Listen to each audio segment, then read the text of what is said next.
do, what it do, what it do, what it do, what it do, what it do, what it do, what it do, what it do. Should play a partner, man. We Ziggy2x back at it again. Brand new day, brand new video, man. September 10th. We are officially 14 days away from my birthday. Beautiful, ain't it? Beautiful. Anywho, we up in the bitch again. Brand new video, brand new day. Same old bullshit, man. You already know what's going on.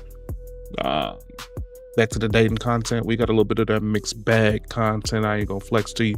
We got a little bit of some entertainment stuff, a little bit of football stuff, a little bit of dating stuff. We got a little bit of little bit. You know how that shit is. We got people up in here brand new trying to sell me some friends. They don't know what it is. We don't buy friends over here. I don't give a fuck. What's going on YouTube, man? Like, comment, subscribe if you over there on that side. If you not, hit that follow button. If you ain't gonna do neither one, make sure you at least speak in the chat. Cool with that. Damn, this beat fire as fuck. AI did the beat. AI did the beat. I can't tell you what the website is, man. I already had dropped the sauce one time, man. It's in a clip. It's in a clip. But yeah, man, we up in this joint, man. What we got going on today, man? What we got going on today? We got DDG show flopped. Is That My Boss show flopped? Didn't watch none of it. A lot of people were saying a lot of bullshit about it. We got Taylor Swift pissing off black people, black women specifically. Don't know why. Got Drake still crashing out and a bunch of other bullshit. But without further ado, let's go on and get into it, man. Black Olive Gang, what's happening? What's going on with your life? How you doing?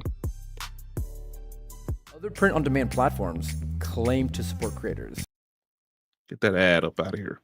Yo, Sigma Tupac in the building right there. You see him? Email and a TikTok about this Travis Kelce situation. And yep, Black Olive Gang. After going through everything that y'all sent me, all love, all I love. finally Peace see be why, with you, brother. I tell you, man, black men are getting blamed for everything when it comes to black women. I tell you, y'all ain't gonna believe this shit. Let's get into it. Motherfucking coffee in the day. Felt that shit in my bones. God dang. Woo. What's going on YouTube? It's your boy Rome back with another video. If you're new to the platform, cause drama. To the tribe. Oh, shit. By the end of this video, I hope you subscribe. So I got a video for you guys from. Because they're running out of talent. The Monstars have come down here and put all of their talent into a microphone that they can no longer find. And the only way to promote any damn thing, do anything, is to round it in drama and a bunch of empty accolades. It's no longer talent. It's just a whole bunch of drama and how you gracefully move through it. It also doesn't help that famous people don't even have lives anymore. They all are famous 24/7, and they don't have the ability to be human. So the drama just tends to happen when you just watch a human be human for long periods of time. I mean, you know. I was talking earlier about how the current music is all horrible people with auto-tune. Yep. And the reason it's like that is because the record labels want that, so they feed money into that and propagate the issue even further. Yep. Because literally, I'm not gonna lie to you, all of the big acts, I'm gonna tell you like this: the A&Rs, unless you're like an extremely huge act like a Drake or The Weeknd or Future or something like that, where, you know, especially in the hip hop and R&B facets. The A&Rs and the big wig managers, they come down with lists miles long of things that they want you to do. And it's almost like sports player incentives. If you hit these milestones while doing what we tell you to do, we'll pay you this. If you hit this milestone with that, we'll pay you that type shit. So they're forcing people to do things that are outside of their artistic wheelhouse, and they're going to pay them for it. I mean, just being completely honest. I saw a video of a performer and or performers in their songs versus how they sound with no auto tune, and it is horrendous. Yeah, yeah, yeah. And a lot of times, I'm not gonna lie to you, man.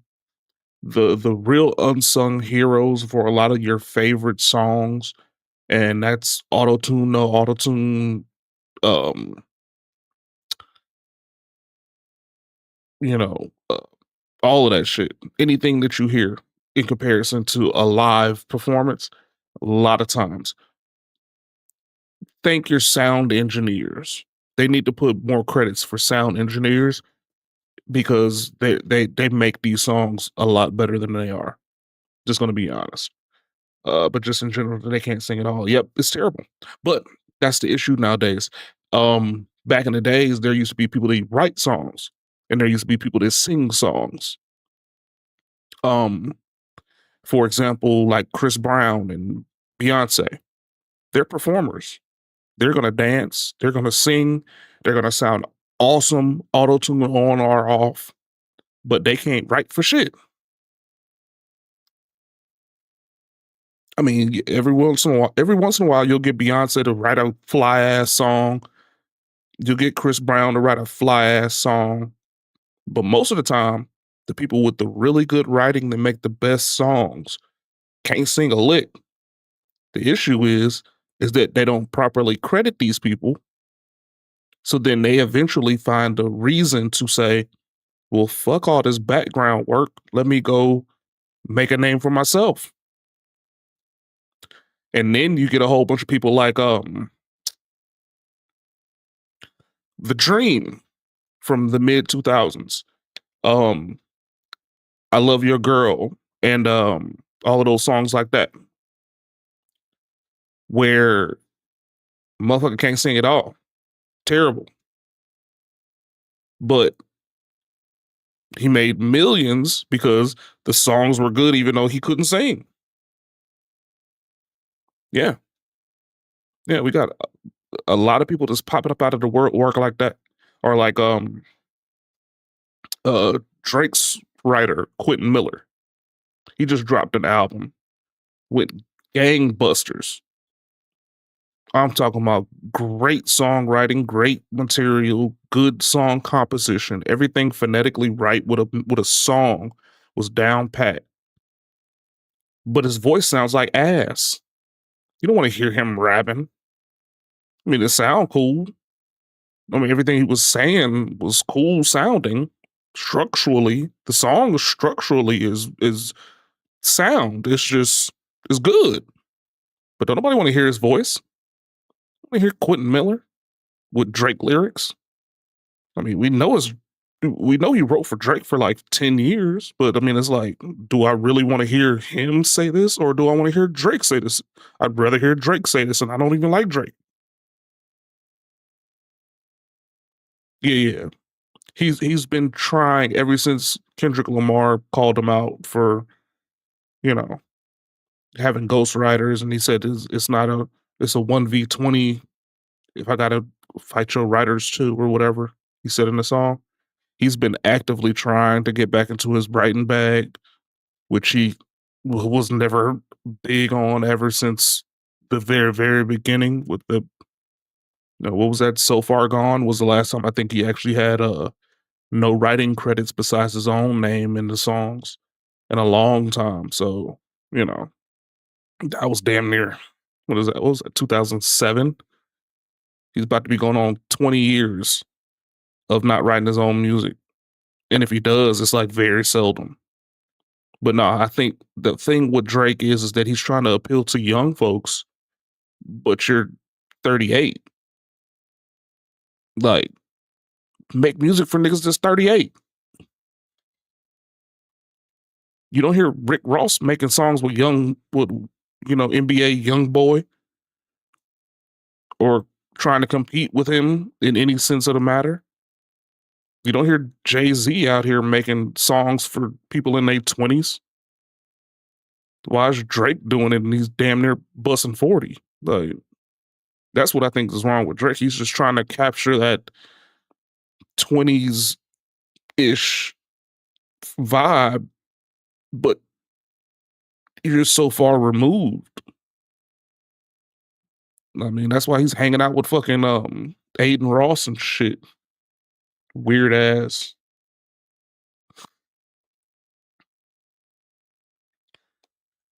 Weird ass calling this 20-year-old kid daddy and shit.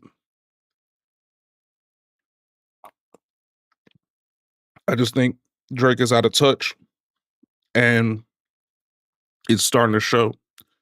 He was already out of touch for a while anyways, and then now it's starting to show that he's completely out of touch. Tip Network. But let's get into this Travis Kelce I thing, picked man. this one in particular because they seem to gloss Yeah, Twitch over been on the some weird history shit recently, between, man. I ain't gonna lie. They've been I'm gonna say all they've been focusing all of their computing power into devaluing views. So they've been doing bot suites continuously for multiple people. I've been getting bot swept and having views not even count. Like, it literally right now says I have 2 people in here, but I have 2 screens up right now. So, I mean, they look, I love the idea of them getting having the bot suite because it makes it easier for people like me that actually have like decent 1 or 2 people views. But then it's also a huge hindrance when they're not counting the people that I know are actually fucking here. You know what I mean? Oh yeah. Oh yeah. If you haven't noticed, it's a lot of streamers that have been averaging 70K people just in there that are not even barely hitting 30 anymore. So, hey man, drop that shit on their head. But the thing is like I said, it's trickling down to people like me where if I don't know if you were just paying attention, but my Twitch viewer count just went up to 4 and then dropped right down to 1, then dropped up to, and then popped back up to 2 because it's me and you watching this.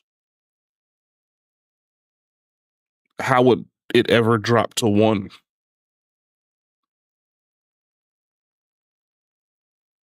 Like, they're actively like view botting, or they're actively anti-view botting people that are actually watching a lot of times now, which is stupid as hell. Like, you're fucking with my damn view count because you think that I'm a bot, but I'm just watching on my phone. And then you're watching. So it's like, it's cool if you want to get rid of people that are not actually watching. If they're actually a bot, then go for it. It's not a big problem. But then if you're not counting an actual viewer, then you're wasting everybody's time. It's retarded. of all 3 people involved in this situation: Kayla Nicole, Taylor Swift, Travis Kelce. And also because I know for a fact that they watch and support my channel. So shout out to Tip Network. I'll make sure I leave the link to this to this video in full if you want to go support them. Anyway, without further ado, But imagine being able just to in build case, anything just by if thinking anybody about it. Meet Base 4. if anybody wants to find a different way to watch me, I am on all streaming platforms currently still. I am on Twitch, Kick, and YouTube all at the same time. The exact same content. We're not censoring anyone more than the other. After this month, we will be actively pushing TikTok so we can get some stuff to funnel. So we will be actively working on TikTok to get things to funnel. So Be on the lookout for that. Instagram is already popping. We ain't playing around. My type now, I would say, is, someone of great character, loves their family, 6'5", is driven, is very forthright, has abs. There's things that I like, but no, I'm not negotiable. Yeah, that's just a few. My biggest advice to dating an athlete, I think, would be to always have, but like your own career, your own goals, your own aspirations, because it's really easy to get. She's pretty, but she's stupid caught as up fuck. in their dream and like their vision Stupid for their as life. fuck. Yeah. I don't care who I date. I don't care where they are. I'm gonna always have my own place. Yeah. I'm gonna always have my own car. I'm gonna always focus on my career, support theirs, but really prioritize my own goals, because One pathetic sob story later. Mark my words, I would not be surprised if Travis Kelce gets engaged with Taylor Swift very soon. Travis Kelce's ex is choosing joy. Hours after Travis and Taylor Swift announced their engagement news to the world, fans are saying Travis Kelce fumbled his ex after his engagement announcement to Taylor Swift. Did y'all forget what a fumble is? A fumble is actually when you lose something of value. He just dropped an extreme liability to one of the largest assets in the last 15 to 20 years. And you're saying that this is a fumble? So you actually think in your little brains that just because that woman's cheeks are a little bit bigger than Taylor Swift's, that outweighs everything that Taylor Swift brings to the table. That's exactly what they think. You hit the nail on the head. And there's been a few black women that I've caught in the past that admitted this. That was the only flaw that they can really put out there, outside of the fact that maybe they don't like her as a person or her music. My or mom whatever the being a case may be, whether freaking you're a being fan of her TikTok music or famous is not, hilarious. really doesn't matter to me when it comes to this situation. Me, I don't really care for her music, never paid attention to it. I'm not the biggest country music fan anyway. However, there are a few country artists that I will, give credit where credit's due. Oh, Like, damn. yo, that's good music. Was it was buffering that bad? However, Jesus. He's right. Jesus. And I'll be honest with you, I think there are some black women, and I'm not gonna say majority. It's probably split a little bit half, maybe 60, 40, 70, 30. I say black women would probably admit that that's the real reason why. I don't think majority of black women would want to admit that. But it just goes to show you,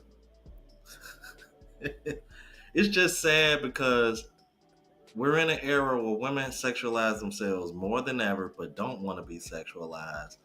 But then when a man chooses to deal with a woman that doesn't got cheeks like you, but is way better off and more successful financially, then okay, then I remember I was downloading fumbled. Kingdom Come Deliverance. Let me guess, because he's the man. Yep, see. And because he found Wasn't a my woman fault. that makes more money than Wasn't him, my even though fault. he don't need her money.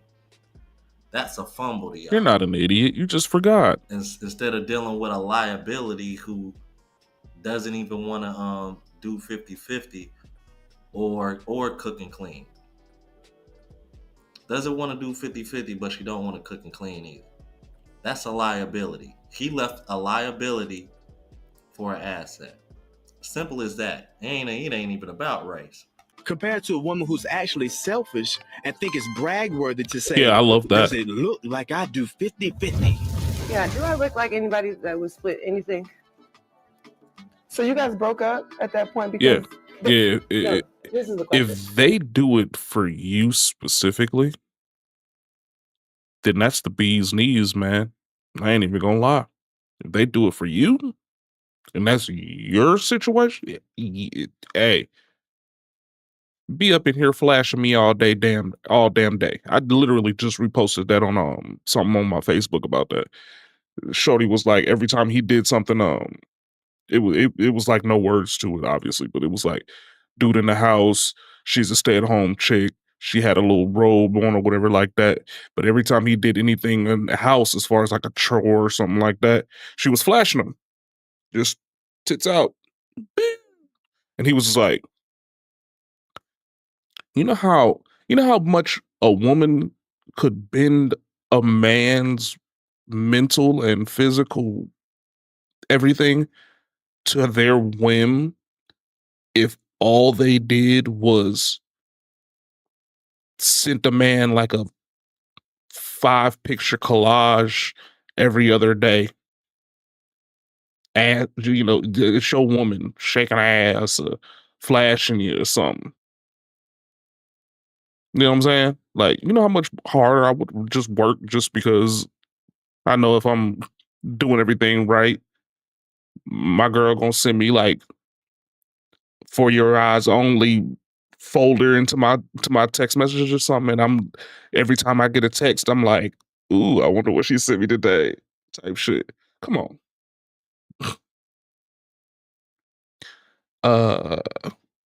It sounds like my wife is the opposite. She's a white girl.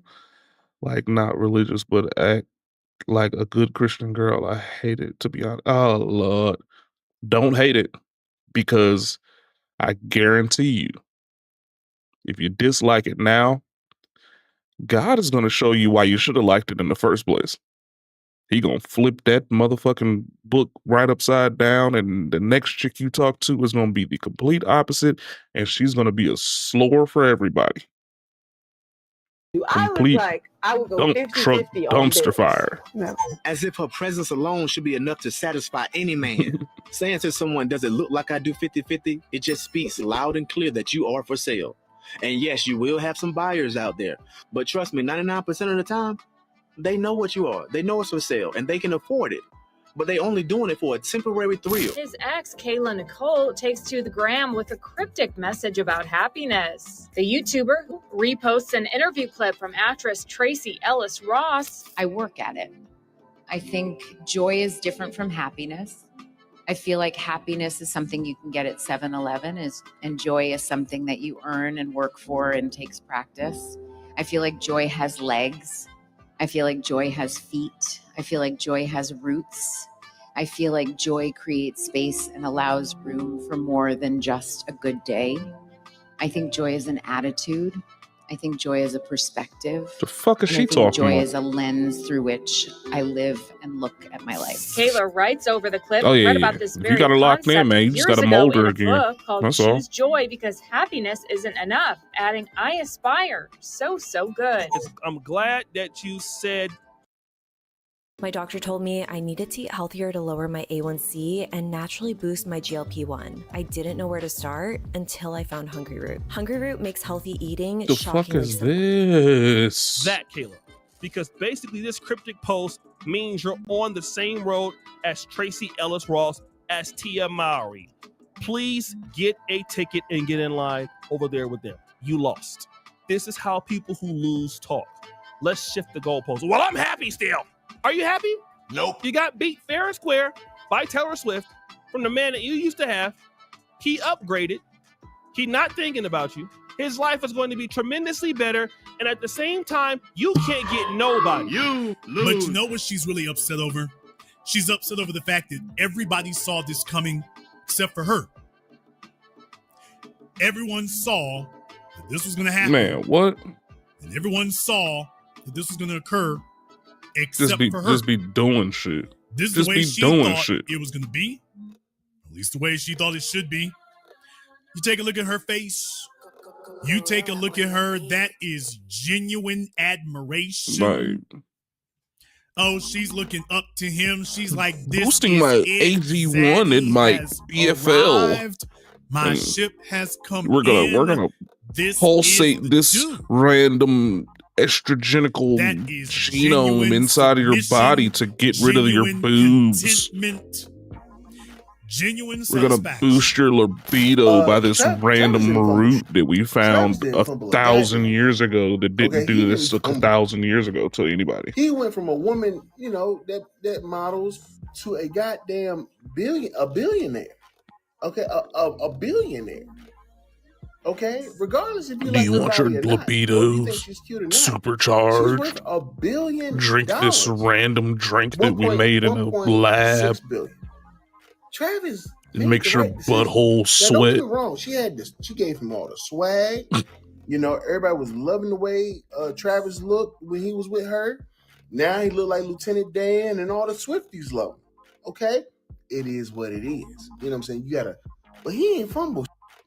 I think he scored a goddamn touchdown. I think he broke a goddamn record. Mm-hmm. And you know what? It kind of dawned on me because it kind of made me think of the relationship of A$AP Rocky and Rihanna, who I gotta admit, I became a bigger A$AP Rocky fan after seeing him out here in the Rolling Loud concert last year, bro. He's actually a pretty dope artist. I like his music, man. Yeah, but what's cool. interesting is that he's in a very similar situation as Travis Kelce. The only difference is Travis Kelce is white, he's black. Obviously, neither one of them need their woman's money to survive, but the women that they're with are billionaires, okay? And in the looks department, it really ain't no comparison. But at the same time, I think that's my point. I think black women focus on the aesthetic just a tad bit more maybe than other races, in America specifically. Well, duh. Because there's no way in hell you're gonna sit over here. Yo, I and just tell watched a me video of that the y'all got all Nickelback this concert. They energy for left Travis after Kelce 2 leveling songs up, because they were in but y'all Portugal didn't and have they the were same throwing energy rocks. for What the A$AP fuck? Rocky. Why? Just because Wait. Rihanna is better looking? They were throwing rocks at Nickelback? I just saw that message. What do you mean? They were like just throwing fucking stones at them? That's crazy. I mean, I've heard all of the Nickelback jokes going on for the last like 15, 20 years, but like I didn't think people actually hated them. Like Nickelback? Like what did they do to people? I don't even remember what song is their famous song, but what the fuck? Can't just be throwing stones at people. You see where I'm This going isn't now? Yeah. Okay. ancient Jerusalem. Why the fuck see. are we throwing If it don't fit stones? their narrative to the T, The fuck? they got a problem with it, man. That's crazy as fuck. Your favorite TV. Like dead ass rocks. Yeah, that's crazy. That's fucking insane. Yeah, I was about to say I don't remember any songs or heard them say anything crazy or racist or anything like that. So like, why would they? Like, I just can't for the life of me remember any of their damn songs. Honestly, either. What is that? Look at this photograph. Is that them? Is that Nickelback? I feel like that's Nickelback. Kels has single-handedly obliterated the hopes and dreams for an entire. Yeah, I feel like that's Nickelback. Is that Nickelback? Let me look, because I can't remember to save my life a Nickelback song.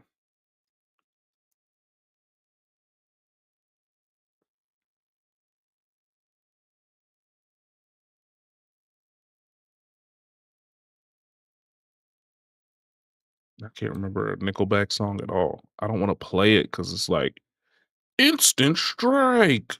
Yeah, okay. Oh yeah. So it is. Look at this photograph. Okay. Photograph. Yeah. Okay. Yeah. I'm about to say that's the one I remember because it used to come on like every fucking morning before they started doing the rap songs on MTV and shit. That was the one song I definitely remember. Generation. That's crazy. Like, what the fuck are they throwing stones at them for? From around the That's insane. globe. They are on collective side watch. They are embarrassed. They are humiliated. They are degraded. Yeah, I was about to say, I think that song was like dedicated to some kind of and it has cause been or something. delicious to watch them as they have gone into full-blown mental and emotional breakdown. But it was all very predictable. And I was right, because my theory doesn't fail. For those who weren't following along, I made a video called The 5 Types of White Men That Date Black Women. There are 5 types of white men that date black women, and I'm going to tell you what they are and the ones you need to stay away from. Starting off, the ones that just want a good time and not a long time with you. And before you comment, well, the majority of single men just want casual relations with most women. There's a difference. The difference is that it's never going to be you. They'll find you very attractive. Why is this video quality so shitty? Good God. I looked up and I'm trying to like see this chick and she looks like a freaking blur of a fish. Actually with like a you. dress But on. he knows What the in the back fuck of his is going head when on it's here? time to settle down, he's going to Good go with what God. his family accepts, what he thinks is palatable, what he thinks This is shit the is at norm and the default. And 480p. they see Like, women, and good especially night. Black women as an object for Okay, their 720 edit. and And just still like my theory doo-doo says, there are certain balls. What types of the men that will fuck? date specific types of women over and over again, but when he is ready to settle down and get married, he's going to go to where he believes he Rome belongs. In a 2 year average man unplugged. And he just does very bad with his video quality. He just uploads at like that Travis Kelce dated 480p Taylor Swift, I native or bet you the something. pressure was on. I bet you Good there was God. people in his ear saying, "What are y'all doing? Pixelation What are we going doing on. with What is Travis? this? Like, you've been with her for 2 years. The family loves her, and like, come on, what are we doing? Are you going to propose? What's going on?" I bet you that pressure was on him, and the pressure when he was dating Kayla was non-existent. Why? Because Black girls are just fun. Like, she's so much fun. She dresses you. You look so cool. When you're dating a Black woman, it's to be cool. It's to look cool. It's to have fun. But there's no pressure.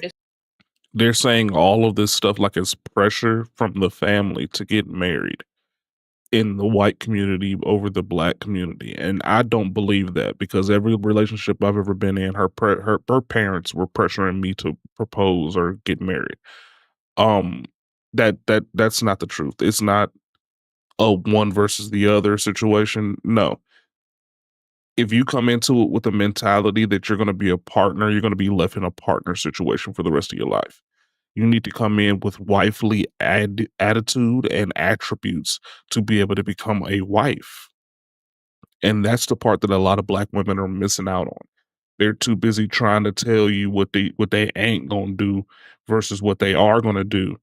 And a lot of times that's the difference between a wife and a girlfriend. Period. There's no pressure for commitment. There's no pressure for a wedding. But when it comes to legacy, when it comes to starting a family, And that's completely false as well. Black women are very pressured. I've never, and I mean, maybe it's just me. Maybe it's just me. Maybe I'm just a stand-up, awesome guy that all the women want to tell all their parents and their family that they want to marry me, and I just don't never pay attention to it until it's too late. But every last girlfriend that I've had in the past 20 years, which isn't many, I probably only had like maybe 4 girlfriends probably since then, and 1 fiance out of all of that. Every last one of them want their parents and them pressured to try to get me to settle down with their little girl, but their little girl didn't want to act right. So, and I'm a very compassionate person. I'm very thoughtful. I'm very, you know, communicative, I would say. And the fact that none of them want to actually change anything that I disliked was a big enough sign for me to be like, yeah, I'm cool. You just stay right here forever. when it comes to we want to have some babies. The dating divide, where white men were interviewed about their views on Black women, and the results were plainly clear. And I quote, given that Black women get very Damn, little the quality interest is from white terrible men, in these shits, experiences like Deborah's suggest that even paltry interests may be driven by prurient interests. White men we interviewed confirmed the notion that Black women were both highly sexual and unstable for long-lasting relationships. Translation, they'll sleep with you, but they don't see you as wife material. But what we're talking about here is marriage, long-term commitment, family. See, the video quality is so bad I can't even do what I normally do, which is rate the watches that I see. I see good watches back there in the back. He has a nice winder back there, a winder box. But I can't tell what any of that shit is back there. I think that red face one right here is a Doxa, which is really nice. It's a Tacure alternative.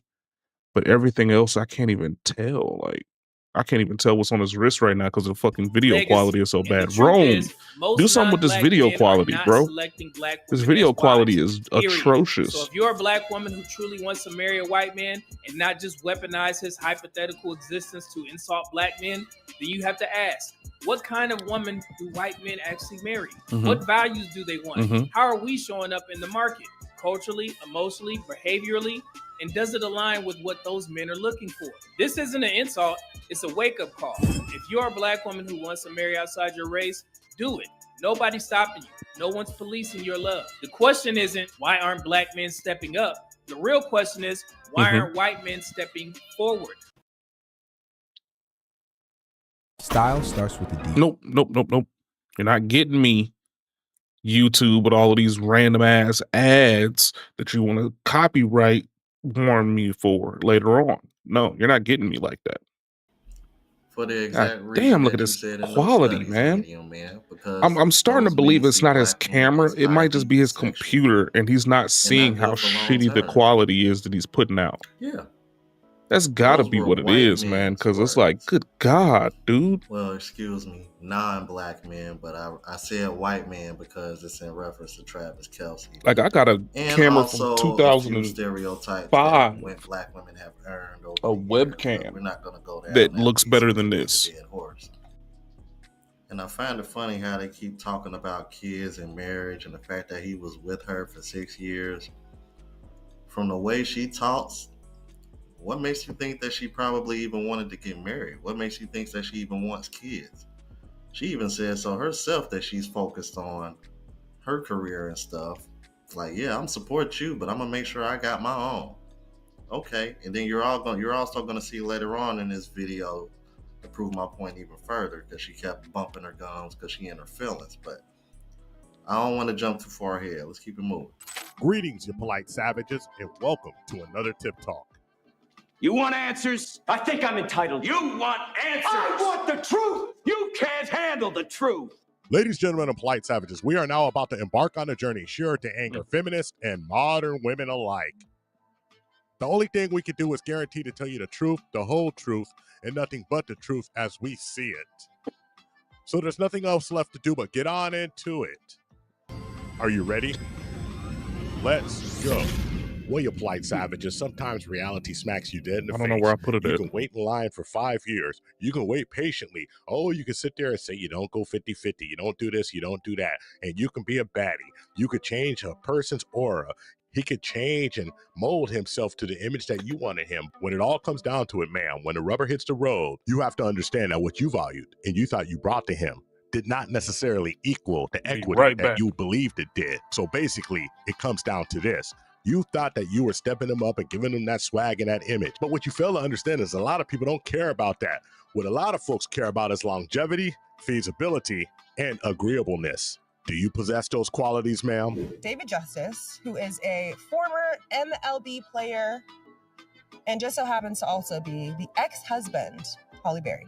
He went viral this week for saying that he divorced her because I'm looking at my mom, and I'm a Midwest guy, so in my mind, I'm thinking a wife at that time should cook, clean. Traditional. You know, and then I'm thinking, okay, if we have kids, you know, is this the woman I want to have kids with and build a family with? And at that time, as a young guy, she don't cook, don't clean, don't really seem like motherly. And then we start having issues. I was triggered. I'm always triggered by this conversation. You guys know that I can't stand cooking. I don't want to be in the kitchen. That is just not my life's purpose. I can't do it. Because, like, what is this? The 1950s? I'm so sick of this same tired conversation. Can you cook? Do you want to have kids? Like, there's just so many more important conversations that we should be having. I do think that marriage is not a domestic service contract. Where the hell did this gender norm come from that women must be in the kitchen? I'm 33 years old. I hate cooking, but obviously the reality is that gender roles are very outdated. If we can just fast forward to today, women make up nearly half of the workforce. They contribute significantly to household incomes, and often they work just as many hours as the men do outside of the home. She brought all of that shit up, but is nullified by the fact that this is the same bitch who just less than a year ago was over here going viral for saying, do I look like I do 50-50 on bills? See,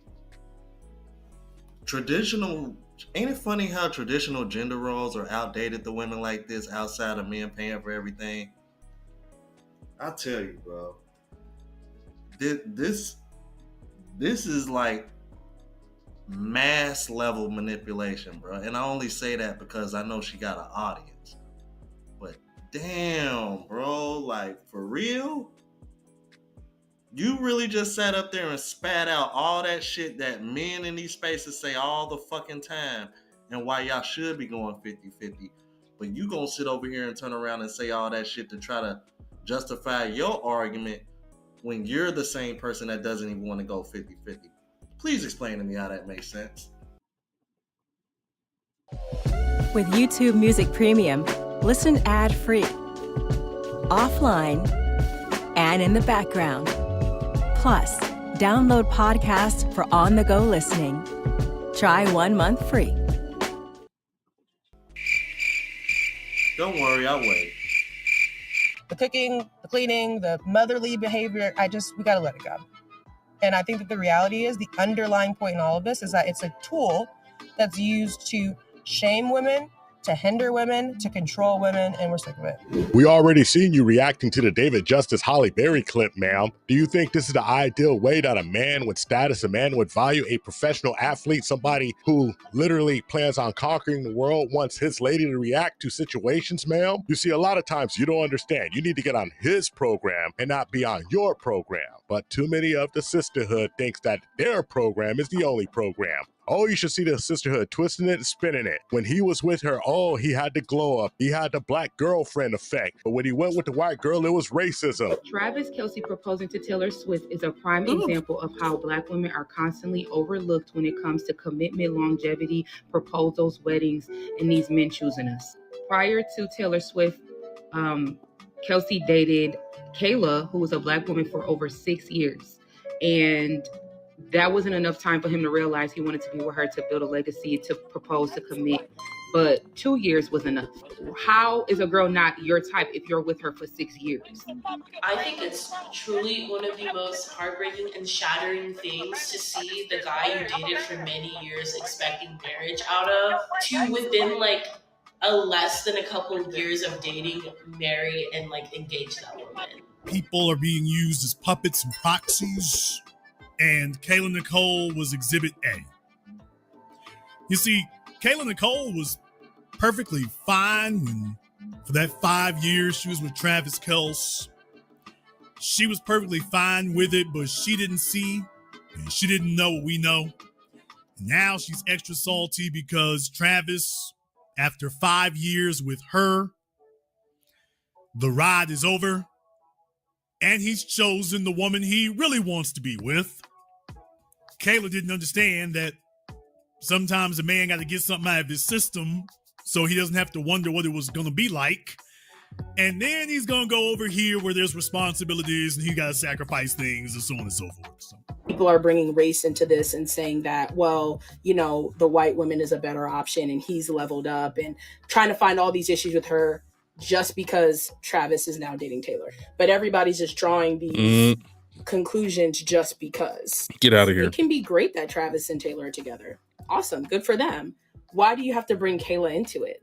It's the same thing with the commentary anytime a Black man likes women outside of his race, right? The commentary is never, I like these women because of this. It's, I hate Black women because of this. And again, it's like, why bring it up in the first place? The reason it's always brought up is because the deeper issue here isn't who the woman is or what's right or wrong with them. The issue is there's this need that mostly Black men, I'm talking about mostly Black men in the situation, is they'll kind of revel or take joy in any moment they can to bring down a Black woman in order to praise another woman of another race. And it's just like, why can't you just highlight Taylor Swift without having to tear down Kayla Nicole? Because you Black son bitches couldn't talk about this shit without tearing down Travis Kelce and Taylor Swift. Right. That's the fuck why.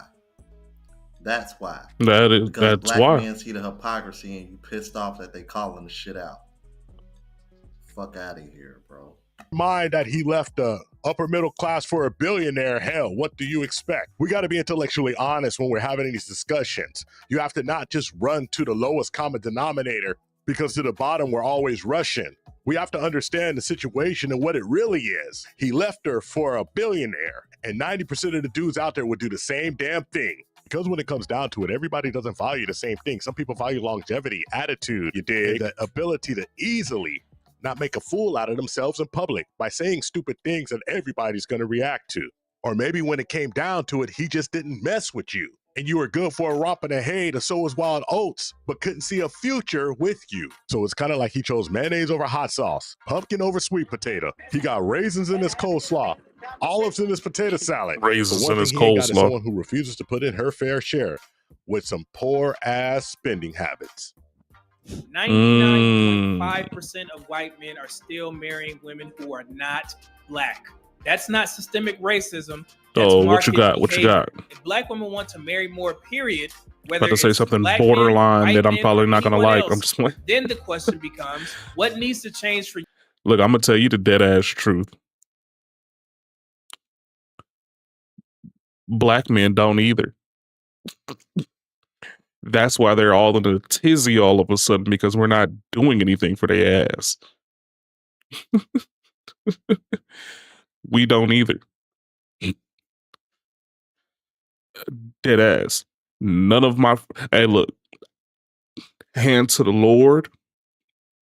I got one friend that's the typical black guy that has kids with random women.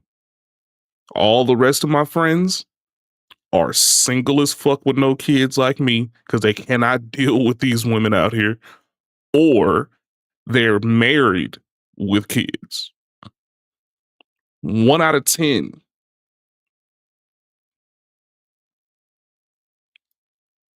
All the ones that are single have multiracial rotations, just like I do.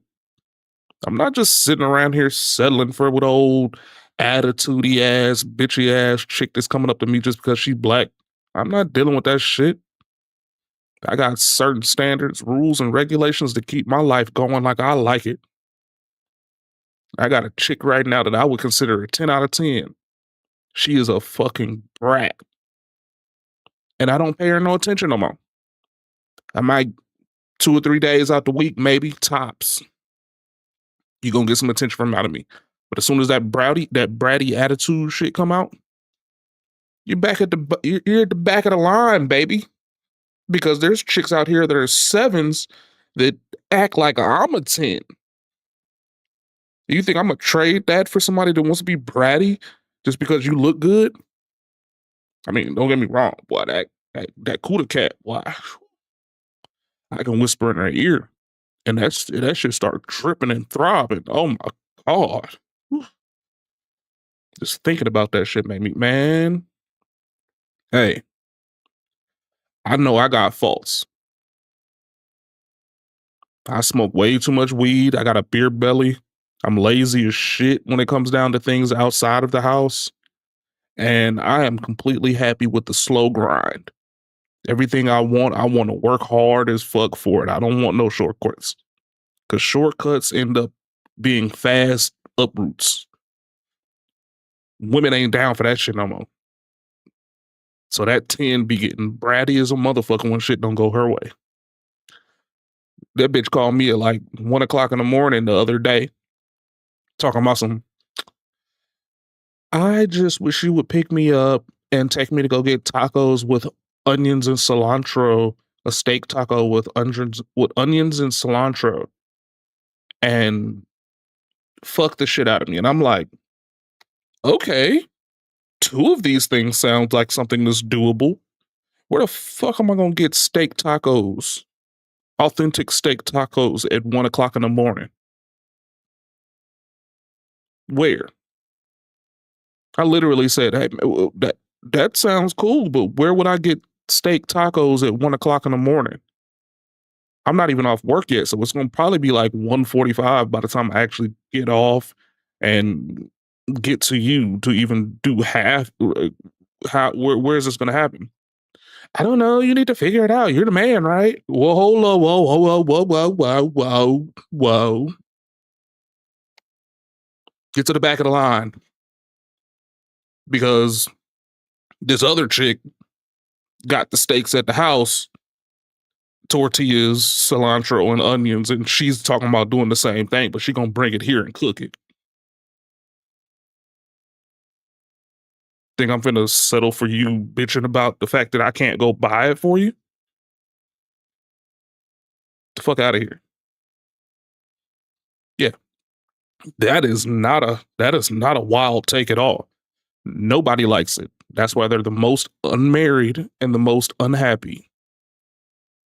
because we're not going for that shit no more. Before, back in the days, it was, black solidarity. We're all trying to just date each other, and we're trying to be big black, beautiful families and all that shit like that. Black men ain't dealing with that shit no more because it's a even or it's a zero sum game at this point. We going for the happiness. We don't care about the race no more, the lineage that possibly might get diluted or whatever the fuck they be trying to say. I ain't hearing that shit. Exactly. Like, who the fuck? Man? Look, the only place that's selling tacos after 12 o'clock at night is motherfucking Taco Bell. Bitch, you cool with Taco Bell? No, well then shut the fuck up. For you to be perceived as suitable for marriage by any race of men. And no, this has nothing to do with beauty. Black women are beautiful. Get That's that not shit the up issue. out of here. The issue is image, Pack attitude, that shit up. behavior, public persona, and perception. You cannot simultaneously demand commitment while celebrating the very traits that men across the board say they avoid when seeking wives. If men of all races say they value cooperation over confrontation, modesty over hypersexuality, peace over provocation, femininity over masculine energy, you have to look in the mirror and collectively ask, how are we showing up in the world? When the ethnic image of Black women is dominated by combative attitudes, public celebrations of promiscuity, loud, hypersexual performances on TikTok and IG, constant declarations that we don't need men, then don't be surprised when men of all races see you as a good time, not a good wife. Stand how I think the biggest issue out there is that,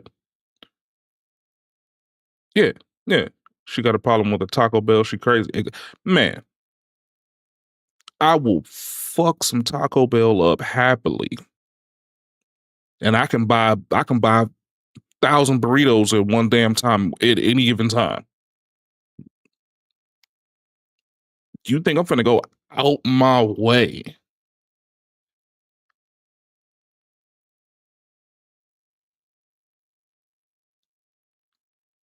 to go get some goddamn 2 in the morning tacos? And they gotta be authentic. The fuck am I gonna get some authentic tacos at 2 in the morning? Like, why do you even want tacos at 2 o'clock in the morning? And then talking about you wanna get the shit fucked out of you. Yeah, it's probably gonna be shit getting fucked out of you because, I mean, you want 2 o'clock morning tacos. Like, since when is a taco sexy? That's not a sexy food. That's I mean, I would have been completely fine with that. That's cool. I mean, shit. I'd eat that taco. But it's like, what? What are we talking about here? Street tacos at what do you think, this is a college town or something? The fuck? cooking and cleaning makes you a good mom. Not someone that's nurturing, not someone who makes sure that you eat. Maybe she doesn't cook, but she will always make sure that you're fed. Huh? That's not important to nobody. Someone who can turn a house into a home, that's not important. I never understood that because somebody explained this to me, and I mean, like I don't really know because I've never lived with. Well, I have lived with a woman for a long period of time. What is this turning a house into a home trait skill that they all apparently supposedly have?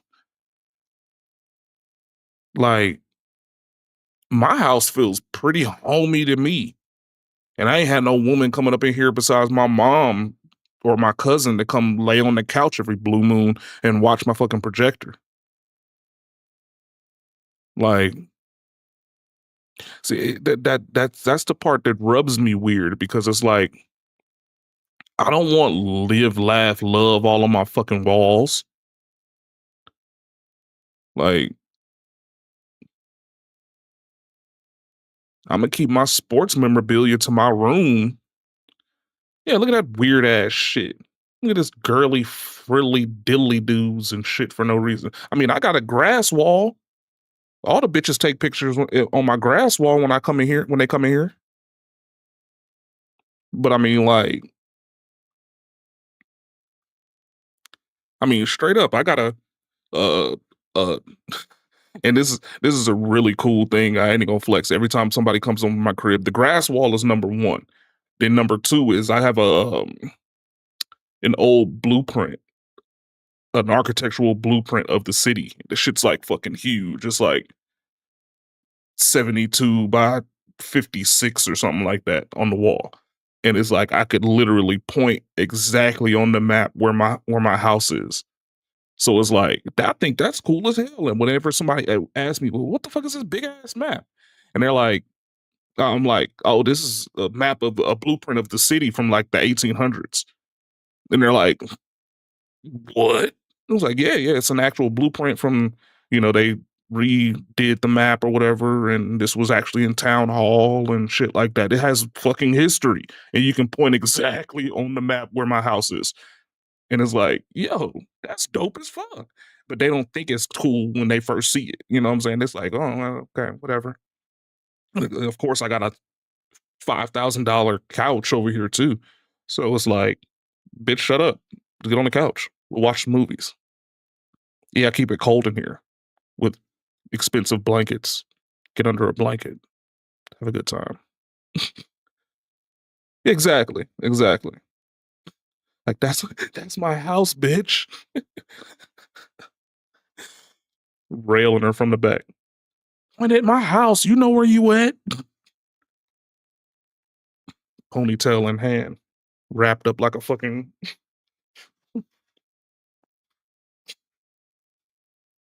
When at the fucking house. Someone with integrity, ambition. Tell the camera where you at. Agape love. Those aren't qualities of a woman who could be a good mother. No, if she could cook or if she can clean. I don't know, you guys. I just feel like if you still live by this old adage of a woman needs to be able to cook and clean, you should get on TaskRabbit. That's the funny part. They got That's the funny part. Women on there that specialize in cooking. They'll look at that shit. Hire them. They'll internalize the fact that they know exactly where it is on the You map. don't want a partner. But then when I ghost them and then they try to figure out where I live, or they want to come pop up on me, they can never remember where it is. They can never remember where I was at. Like, it's downtown somewhere. Bitch, I had you pointed at that damn map for about 45 minutes. Couldn't have finished Getting that chafed. video in any better way than that. Shout out to Tip Network. Y'all heard that, right? No. A slave. Shit's insanity, But man. Travis Kelce over here making all these millions every year, putting his body on the line so he can pay for everything. That ain't Pay for whatsoever. everything. Any man that gotta work, gotta grind his body out for the sake of paying for everything, they don't see that as slavery. Right? This is the same woman that said she won't do 50. Well, because the problem is that when they're tell you guys all the time. a lot of times they're not driving, so they don't pay attention to shit. And when Now, let they me know are what you thought about driving, this. they If have you're new to the platform, please GPS with the subscribe. sound OGs, on. I appreciate the love and support. Make sure Men, I found this out recently, man. Most men don't use the voice on GPS. We don't want nobody to tell us where the fuck we at. We just looking at the fucking map, look at the dot on the map and turn accordingly. Women be having the fucking voice on, and they be on their phone, on speakerphone, like this, talking to the phone out loud, and the GPS is just telling them where to turn. I'm like, what? That's why they don't know. They don't even know what street they on, nothing. They just be like, turn left here. And they be like, okay, like, what are you talking about? That's the number one thing most men do very well. We map out situations. That's why most men like to sit with their facing doorways when we go to restaurants and shit. And women just never understand that. Oh, we understand the ability to assess threats and things around us very easily.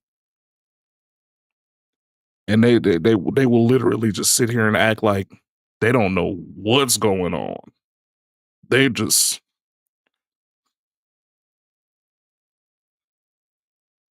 through life. And they wonder why we get pissed because they don't know what the fuck's going on around them or anything. Yep. And they still will miss a turn. Still.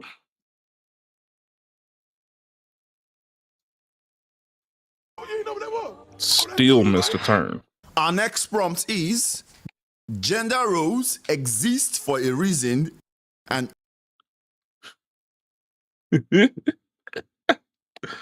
Gender roles exist for a reason. it should be maintained. In 3, 2, 1, go. Sally That and is GD, you're the fastest fingers. Insanity. I don't think I fully buy into that, but the fact that you don't buy into something doesn't mean it doesn't exist. However, we can clearly see that there are certain things that people are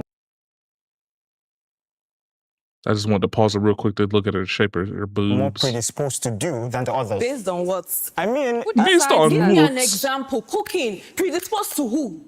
I mean, you have to let me finish. Okay, finish. When I say people are predisposed to Oh, something, she's aggressive I mean, as for example, shit, I don't ain't know it? what you do, Okay. right? But a career path could be good for you.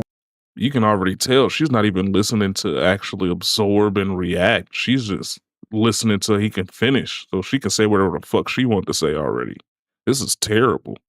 But not good for me. I mean, not everybody can be doctors. Fair not enough. everybody can be lawyers. There's a thing that people actually say that the other gender is quite emotional. Excuse me. So The I other don't. gender? Wait, hold on. We don't have hold the on, data. hold on. So I'm not talking about it from the standpoint of Okay, it being a finish. bad thing that Okay, women are finish. You emotional. didn't specify what Hold gender, on, so I'm not hold going on. to assume. So what gender are you talking about? We only have. I don't want to say that, but Just say it. Just say it. You see what she's doing. I just say it. I would say with a smile on my face. The one right now. My man's who's he was about clearly to showing crash signs out. of emotion He was right about to now, crash my out on the dude. internet. That's You can't. another thing. Look, Men, I can a say it lot because of I don't give a men fuck. Need to start just There's only two being genders. honest. Do not hide There's around gender this thing 'cause, dysmorphia. oh, she might feel some type of way. There's gender dysmorphia, but there is only two genders. You may live your entire life thinking that you are in the wrong gendered body. I don't give a fuck. There's only two. Look, I got a cousin that is Transformer. Okay. And from the moment I was born, because I'm 10 years younger than him, from the moment that I was born, I knew that motherfucker was gonna be a girl. I knew it. He liked riding ponies. He brushed his action figures' hair. Okay. And the way he played with his action figures was completely different than how I play with my action figures. I used to line them motherfuckers up and they used to have freaking storylines that made them want to kill each other. And oh, this guy was this guy's brother and and all kind of shit like that. You know what I'm saying? Like he had storylines where they were fighting over some girl or something weird like that. No. He wanted to play dress up with the motherfuckers. I was over here having them. I had fucking Daredevil fighting Optimus Prime doing roundhouse kicks and shit. Like, yeah. Fuck out of here. Like, oh, you stole my wife and I'm gonna kill you. He was over there trying to do love and hip hop and shit with dolls. I'm just saying, man. I'm talking about action figures, man. I'm talking about action figures. You know, fucking Black Power Ranger versus fucking Starscream action figures and shit. And somehow, freaking Black Power Ranger and the Mastodon stole Starscream's girlfriend. And now they have to fight to the death to, you know, take her hand in marriage or some shit. I don't know. I mean, it was weird at the time because I was, you know, kid. You got information, you got imagination, man. You just imagination just be rolling. But nah, you can't be over here acting like you just gonna be a little weirdo. Little weirdo. You brushing action fix your hair and shit. Hold on right quick. Give me about 2 seconds. I'm hearing my shit doing some weird shit again. Hold on. Hold on. What are we doing here, bud?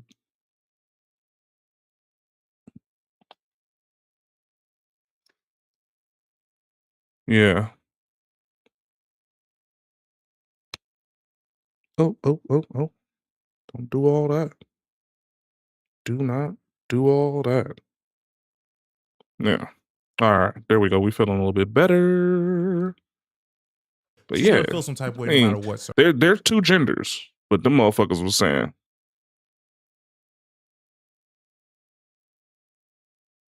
no, not at all. Nope. Nope. They hated each other, but they loved the same woman.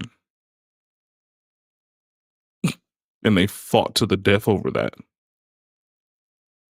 Bloody battles in which they recruited Dragon Ball Z characters and Marvel characters to help out with their bidding. It was never a love and, you know, dynasty or something that was like, you're trying to destroy me. You want my job. Like, nah, I just want your bitch. And you're in the way. Sir. Thinking about a career in the fast-growing field of UX design? A Yeah, Google these Career folks, Certificate hey, I'm can just help you saying. learn the fundamentals of user experience design. When I master noticed tools he like was Figma when I and noticed he Adobe was XD, playing with and toys a build different way than I was playing with toys, I was like, yeah, you're Understand that different. they're going to feel some type of way because they are already believing they know what you're talking about without you saying it. Why fight an invisible Robot thing? backs. Make the thing clear so then they can fight it because they're gonna fight either way. Which game is that? You, my oh, dear. Schedule You One. and Yeah. your group with breasticles. I'm probably gonna y'all are download the it emotional on ones. There's a lot of emotional guys, shit. but almost every single Damn, one I of spent you, more money except than for I like needed to. 2 women are emotional. Full gender price are you is like talking $20. about? Yeah, Help me out. You said the I've other gender. You seen. said male or female. The genders we accept in Nigeria. But gender is the emotional one. Say it. Now you bring them. Talk them now. Hold on. Why is she so aggressive? Yeah, that's what I'm saying. That's what I like about it, man. That's what I like about it a lot, and it's a good story. Like it looks like shit, but for it to be one developer and it's such a epic game, it's worth it, man. There's also this side scroller game that's just really hot right now. It's called some kind of Spirit or something. I don't know what the fuck, but it's a sequel, and both games are like $30 altogether on Steam. And I'm like, it looks good. It looks good. Piques my interest. Yeah. Hold on, please. Really appreciate that. They don't buzz you. I just want to become a billionaire selling Please, weed. come forward. Before you continue what you need to say, I want to make you understand something. First, yelling does. God damn, these motherfuckers be talking. This is not the Queen's English. Not mean God you're winning an damn. argument. Okay. Secondly, I'm sounding like a naive person who wants to understand what you believe. So you educate me now, right? Okay. Go ahead. If you don't mind me asking, how old are you? I'm in my early 30s. You're in your early 30s. You don't need me to educate you on gender roles. I don't want peace. I want problems, always. You don't need me to educate you on feminism. You don't need me to educate you on... What is wrong with you? Why are you doing I this respect already? it, man. He just Hey, said educate me. we You don't have to gonna do that, this man, thing you're 'cause doing. Did she just come here with the purpose of definitely causing it's gonna be a problems? lot I ain't gonna easier lie to than you, trying to get this. My dear, Yeah, I can see that your testicles have piercings. I'm extremely too broke at the moment. I'm doing way too much with my money. I'm not gonna be able to go get no damn capture card that I want to get no time soon. I'm waiting. I'm gonna ask mom soon, but I don't want her to start asking me for some money for that trip, man. No, not yet. Not yet. I'm probably gonna do since I'm not. That would be nice. I'm not gonna stream on Friday because I have an event to go to. So Friday, I'm probably gonna download it and have 100% mental resources to be actually able to do this shit. Thursday, I'm gonna be hoeing around, so I'm gonna stream my regular time on Thursday, but like after like 4-ish, I'm gonna be completely invisible until Saturday. Uh, but yeah, man. We'll talk about that, man. We'll talk about that, man. I'm gonna keep you informed on the Discord for sure. We gonna talk about that because I would appreciate that. I'm sorry, y'all. I told you I got something up here. Man, I gotta go make that 10 jealous by fucking a bunch of 9s. Just be honest. It's like 3 9s. It's that time of the year. Every time around my birthday, for some crazy reason, all of the high value women just start popping up out of nowhere, really liking on me. And like, I be letting them like me. I do. The double team Black Olive. Hey, man. I don't know. One of these has been around for a long time, so she might actually be one of those ones. Oh, mine is not quite yet, man. I'm on the 24th. 24th. Hey, man, you're a Virgo, man. Okay, man. Hey. I don't know what that means, but yeah. Yeah, I'm a Libra though. So, but I mean, that's why we connect so well. Virgos are just Libras that are more abrasive. Yeah. Exactly. Yeah. Yo, problems. But that don't mean nothing. All that really matters is that she has a problem. She has came here for destruction. That's it. Chaos with nothing backing it. It's Like, meant she's to like be, Harley man. Quinn. Like, she don't actually have a Her backstory face for why is she's fucked, crazy. man, A but for crazy some reason I person with a can't stop looking at her backstory made boobs. her, and now she's just doing crazy things. On any fucking thing, for you to come here, you have a phone. You have eyes to see what's going on in the world. I would not educate you. You're a grown-ass man. You know fully well what's right and what's wrong. That's why you chose that side. So you cannot tell me to educate you on anything. I think it's very uncultured of you to come on a show like this and not have an idea on what's happening on both sides. You have lived over 3 decades. When He have an idea. He wants to know what your idea is specifically so y'all can have a conversation. You are saying you know what they're saying and what they're thinking. He's saying, I know what it looks like you're thinking because from what I've seen, but I want to know exactly what comes out of your mouth so I know what you're thinking. You don't exactly. want that, man. Ma'am, you are just by see our reactions to certain things. just trust me when I say that when they're aroused, their voices get deeper, and it's not cool. It can turn you from 12 to 6 real quick, man. Yeah. You should just know off the bat that, oh wait, for this to provoke such a reaction out Black of this Olive person, me harder. then it means it's something much more deep-rooted than we're seeing it to be. So I'm not going to educate anybody who's Dead also ass. not open to learning. I'll ask you a question again. Fine, ask. Find buzzer beaters. Their voices get deeper the more aroused they are. This shit is it's insane, honestly. It's not cool at all. I'm not even gonna lie to you. I just letting you know. Just letting you know. Because I know.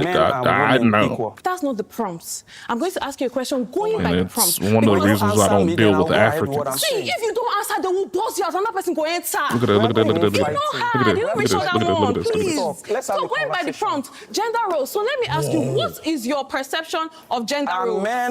Like you could just tell the dichotomy of this group. I mean, that one dude had a t-shirt that was fresh out of the pack. It still had a crease in it from where it was folded. This guy has a suit on and a boneless beard. And this chick is up here for the longest with a stitchless tank top and no bra. I mean, like you could just tell that this is just bad faith arguments left and right just happening. It's bad all the way around. What is your perception on gender roles? Look at this boneless ass beard, being man. here doing this? I thought this is specifically for a conversation, not for somebody to get up here and sling boo-boo all around. This is a boo-boo slinging contest by one person. My house is full of Oh, God. everywhere. Ooh. Look what he did. He all over the wall. Oh, God. A boneless beard is what he has right here. Okay, like just in just in comparison, look how see-through his beard is compared to his. I mean, I know his beard is shorter, but like, okay, like my beard is starting to get a little boneless because you can see the chain through my beard. I need to trim it. I have a lot of loose ends. I got a lot of loose strays towards the bottom. But his shit is completely see-through. Going to the second one. My question What is the fucking prompt? What is the prompt? Look how see-through his beard is. You can see his entire collar, but the beard comes all the way down to here.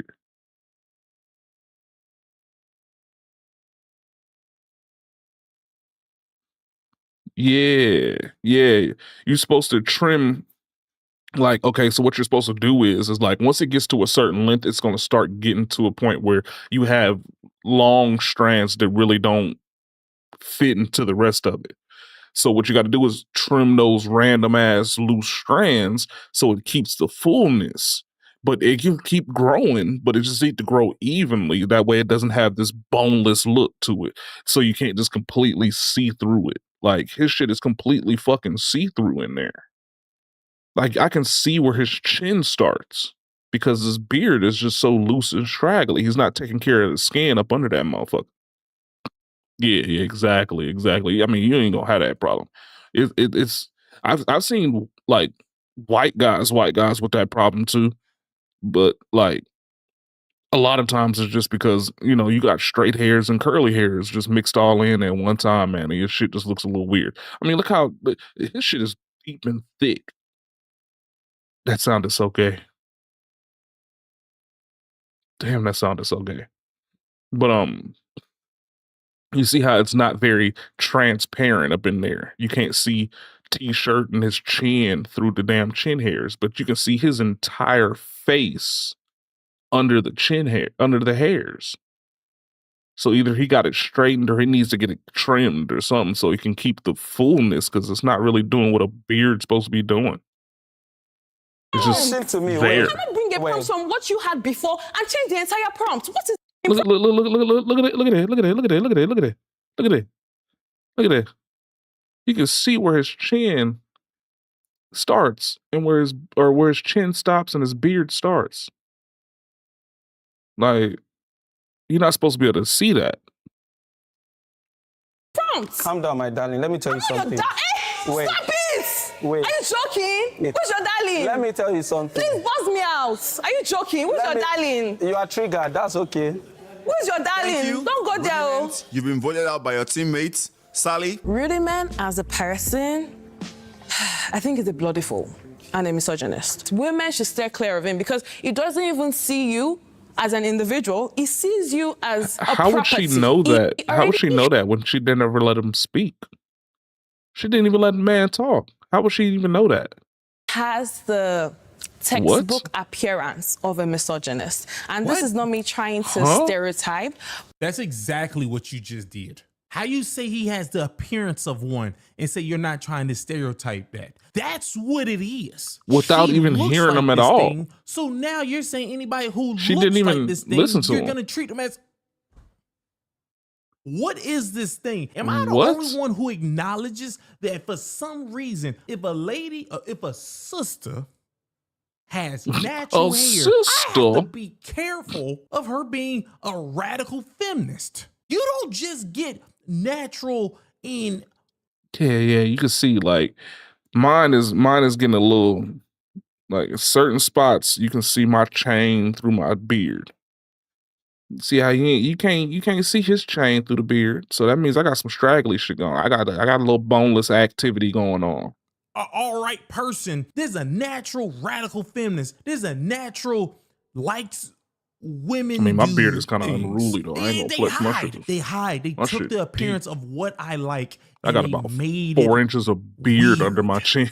But we do have to believe that Shit getting a there little are wild. stereotypes that people fall into. At no point did I use any tone of endearment for him. But then you going ahead to call me my darling, I don't know you from anywhere really, man. It just goes to show that even when men are explaining things to women, they're talking to a child. We're here equally. Well, that's because you're acting like a child. Did you ever let him speak? That's why he probably had to interject with an anecdotic colloquial.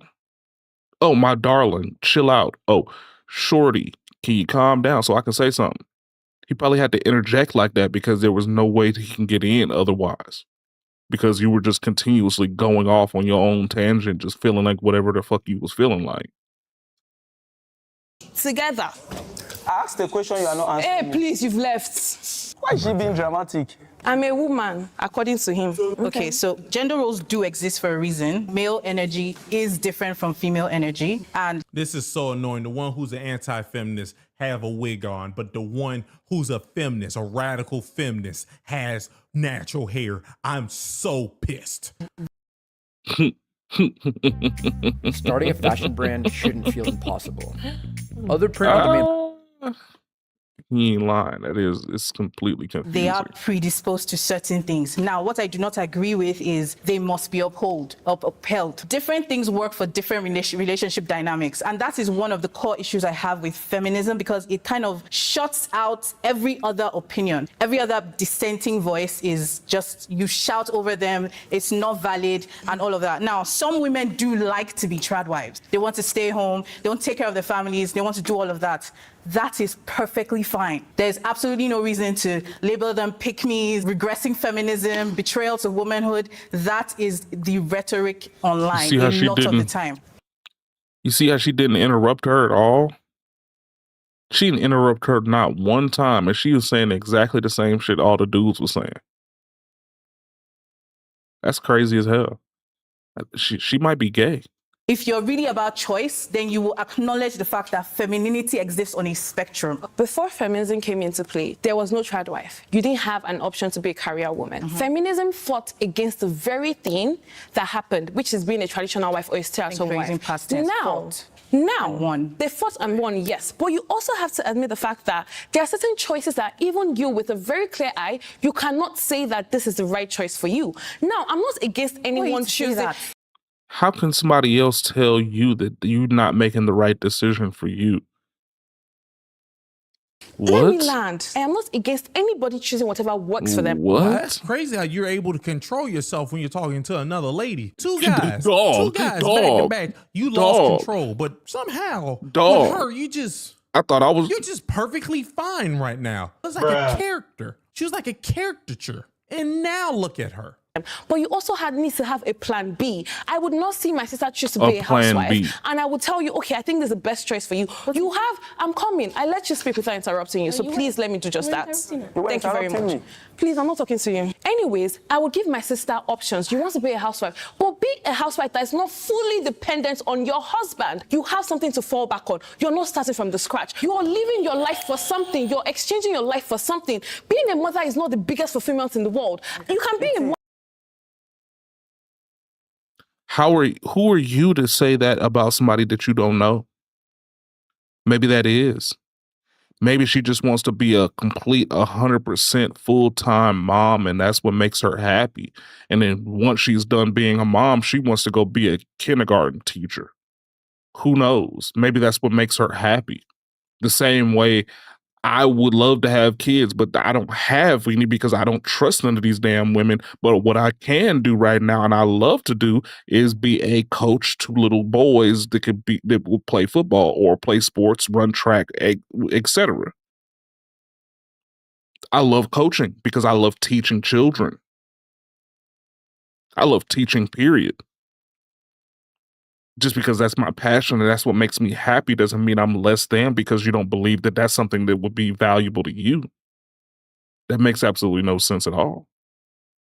If you don't think that coaching is valuable, and I think that's the best thing in the fucking world, then we just have two fundamental different ideologies on the world. And that's completely fine. You can go over there where you can be by your goddamn self and not have any kind of values at all, or I can be over here where I have the values that I have and I'll uphold them. Am I crazy? What's that? It is. Hold. Salama, you've been voted out by your teammates. I am a radical feminist. I do not necessarily believe in choice feminism. How are you upholding the choices that we fought for to get to this particular place? Do you know how crazy that sounds for you to like actually say you're a radical something and think you're correct? Radical is self, far-reaching, relating to or affecting the fundamental nature of something, far-reaching or thorough, representing or supporting an extreme or progressive section of a political party. You saying you're a radical already sounds like the problem. If you believe you're normal, you believe you're not radical, now we have a discussion. But if you are running around saying you're this thing, how are we not supposed to act like you're not like on drugs? It's like a person saying they know they're crazy, but they're gonna keep saying the things that they're saying. You know you're crazy. Crazy people don't know they're crazy. You are literally just a disturbance to reality.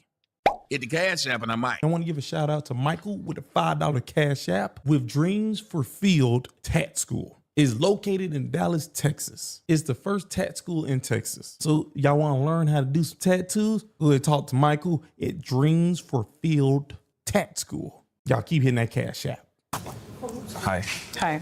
I'm inclined to agree with some of what you said. I do believe that the gender roles exist, but I don't think that it should be enforced for everybody. Where I disagree with you is you talked about the pick-me's on Twitter. There are men on Twitter who want to uphold the structure that is, which is patriarchy. They want a wife that would wake up by 2 a.m. and cook because they're hungry, or your wife just gave birth and you want to have sex the very next day, right? And you see women who come to defend men like that. Those are pick-me's because you want that man to, you can catch your like. That's where the problem comes, But because there is no universal definition of a pick-me. There is no universal definition of what a feminist is. So there's always the extremists in every movement, right?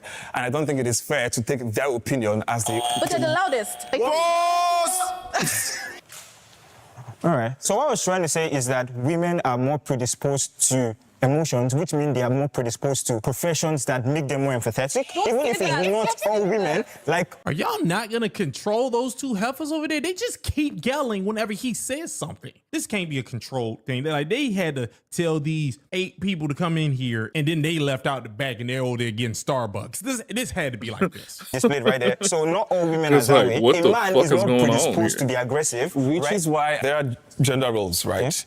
Yeah. If you're predisposed to being more emotional and empathetic, great, go into whatever profession you want, right? Awesome. But then if you're not, there are women who are more masculine than you are, I actually agree and they would excel in remember I used the word average. Yeah, you wouldn't, even as a man, right? Remember I used the word averagely. I mean, there are women are even more intellectual. I agree in that there are gender roles, however, it shouldn't apply to everybody. Agree that was what I agreed to earlier. Okay. I was like, I drift more towards the part that gender roles do exist. The fact that I don't believe in something does not mean it doesn't exist. Pick a new person to debate.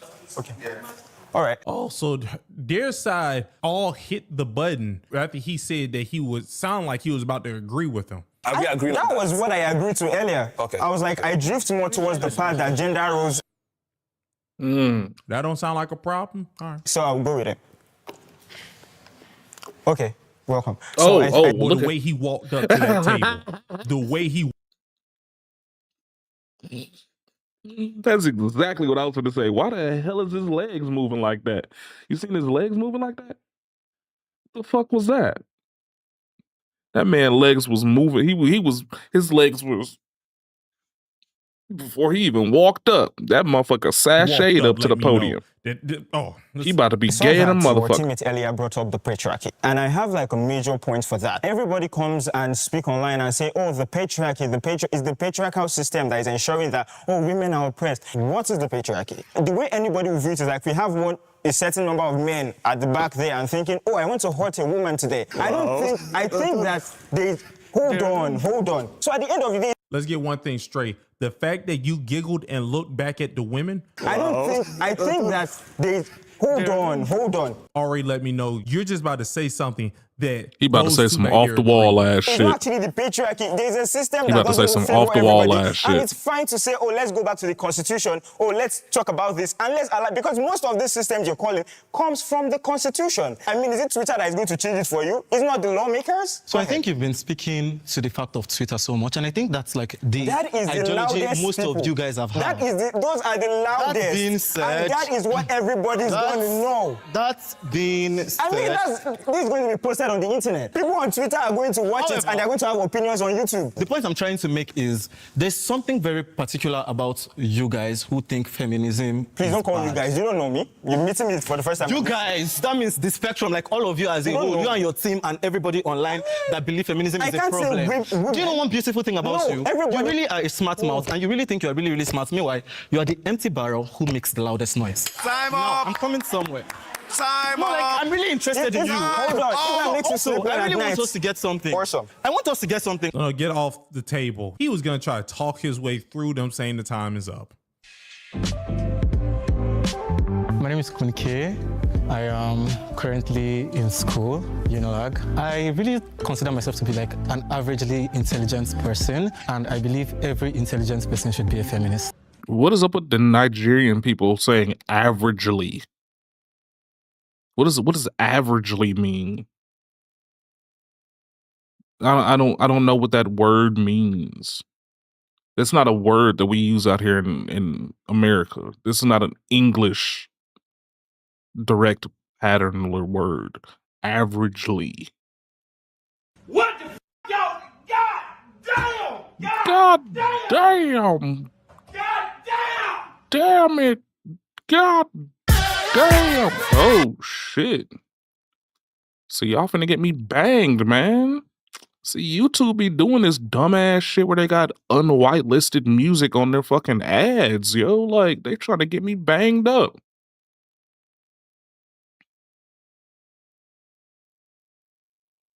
All right. That kind of, very loud people. The opinions is not like hold up. Let me go people.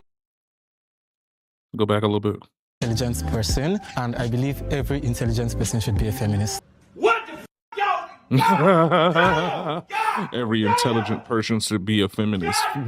Why? For what? In what purpose? What land? For what reason?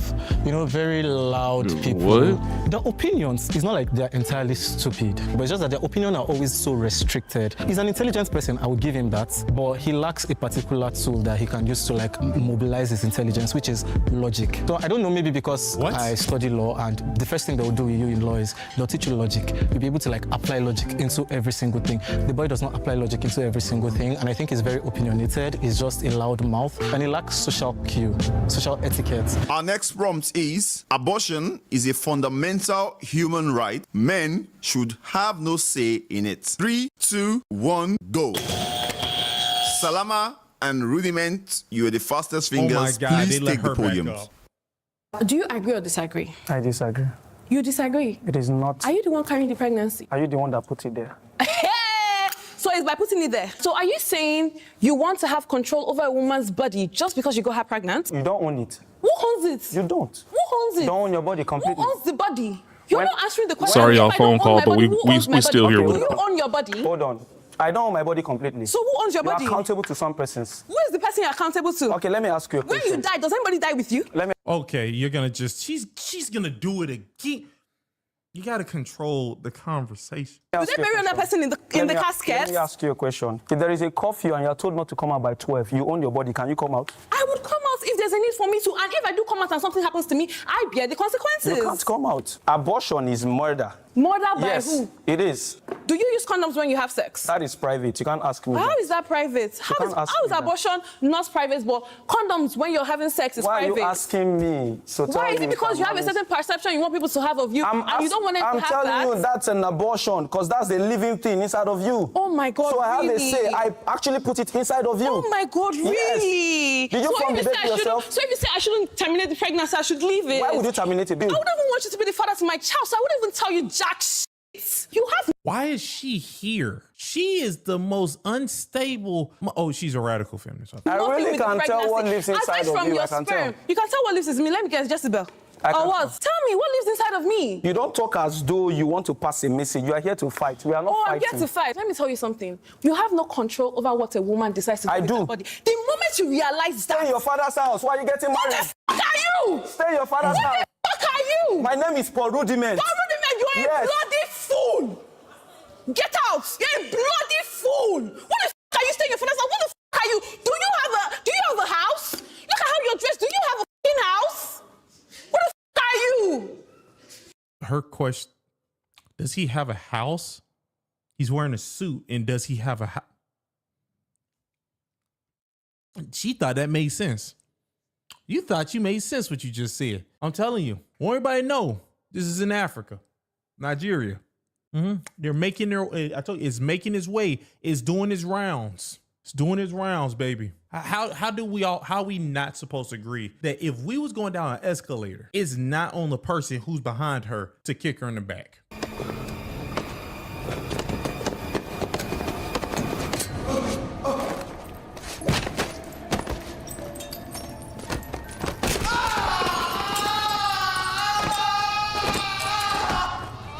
I think that should be law. If you're behind a person like this, it's your job to society, right in the back of my body. I put it in you and you agreed to it. So you don't get the choice to do this, but it's my body. Whatever that is, that's my body. That came out my body by actual science. You hold it. I put it there. You agreed to it, and now you're trying to immediately cut their agreement. Yeah, let that sizzle in your spirit. If we're going to do that, it should be anarchy. Anarchy. Off.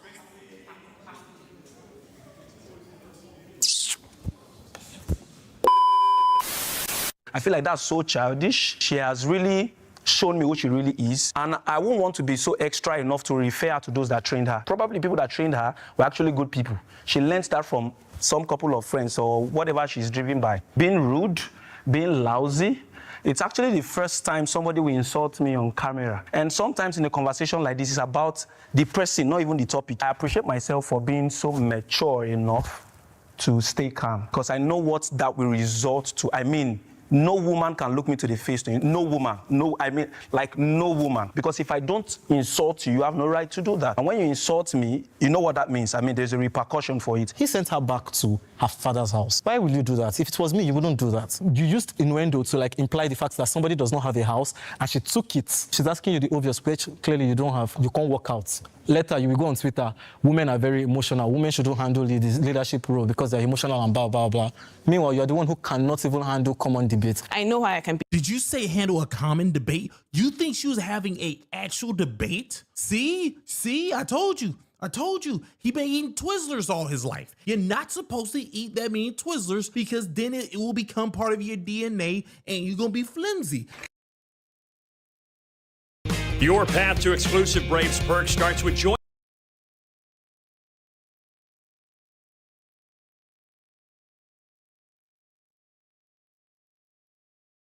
I'm gay. So I came here knowing fully well that these are very sensitive topics. I would trigger somebody. So if someone else triggers me, it's fair game. Air out your opinions however way you want to. If walking off is how you want to deal with it. Sally she's a fantastic person. I met her today and she's wonderful. She's very passionate about this whole thing. She probably went overboard and it got a bit disrespectful. I would say that. However, she just reacted based on what he said. So what about all the other times that was happening? What about all the other times that she was doing? What did the other guy who came up, what did he do? They gonna just ignore that she is bad crazy. Big screen. I hate them. I hate all of them now. Don't nobody hold their own side accountable to anything.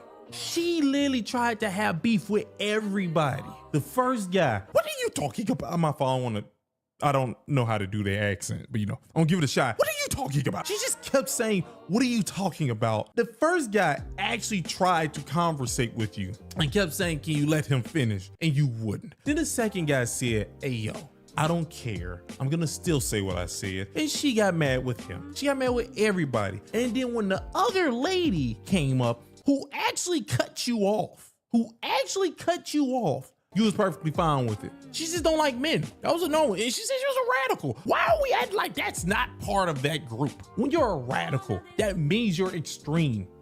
What that means. And she said, that's what I am. She's a great lady. The lady who's a radical or a extremist is a great lady. When I use extreme examples, I know I'm not being a great person. I know I'm causing a lot of people headaches. But guess what? This is the only way for me to force you to answer the question without you doing this gray area BS. Y'all don't understand the anger that I got in my soul by listening to that lady.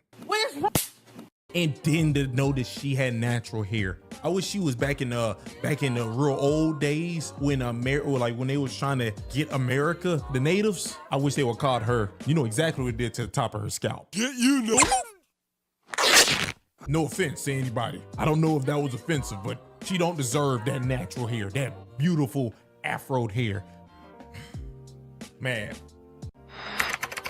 Oh, you ain't know what that was? Oh, that doo-doo, baby.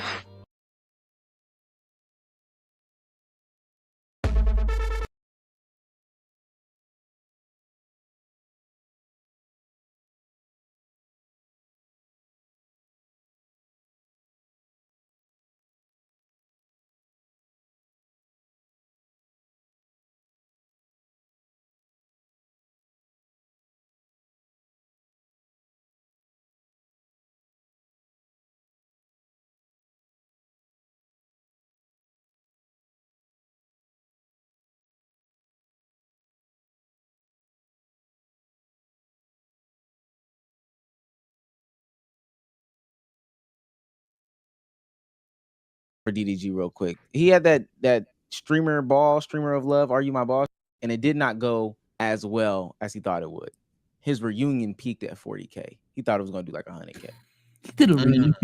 He did a reunion. Oh, that's why I didn't know he did already. Hey, he was really about it. Okay, I mean, I respect it. I respect Yeah, I it. do but let's respect do this. Well, and I'll say this because there's a lot of he thought that this thing was gonna go banger, like a lot of this stuff. IRL streaming, Low key nowadays.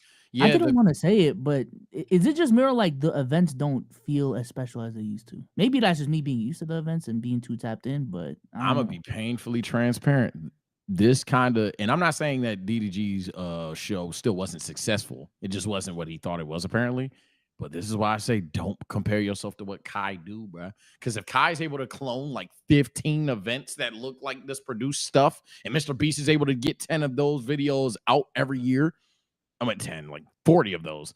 At some point, the viewer, despite what you're doing being a major thing for you, the viewer has seen this a dime a dozen. They just got done seeing Love is Blind. So for a second, oh, it's cool. You actually brought this to Twitch.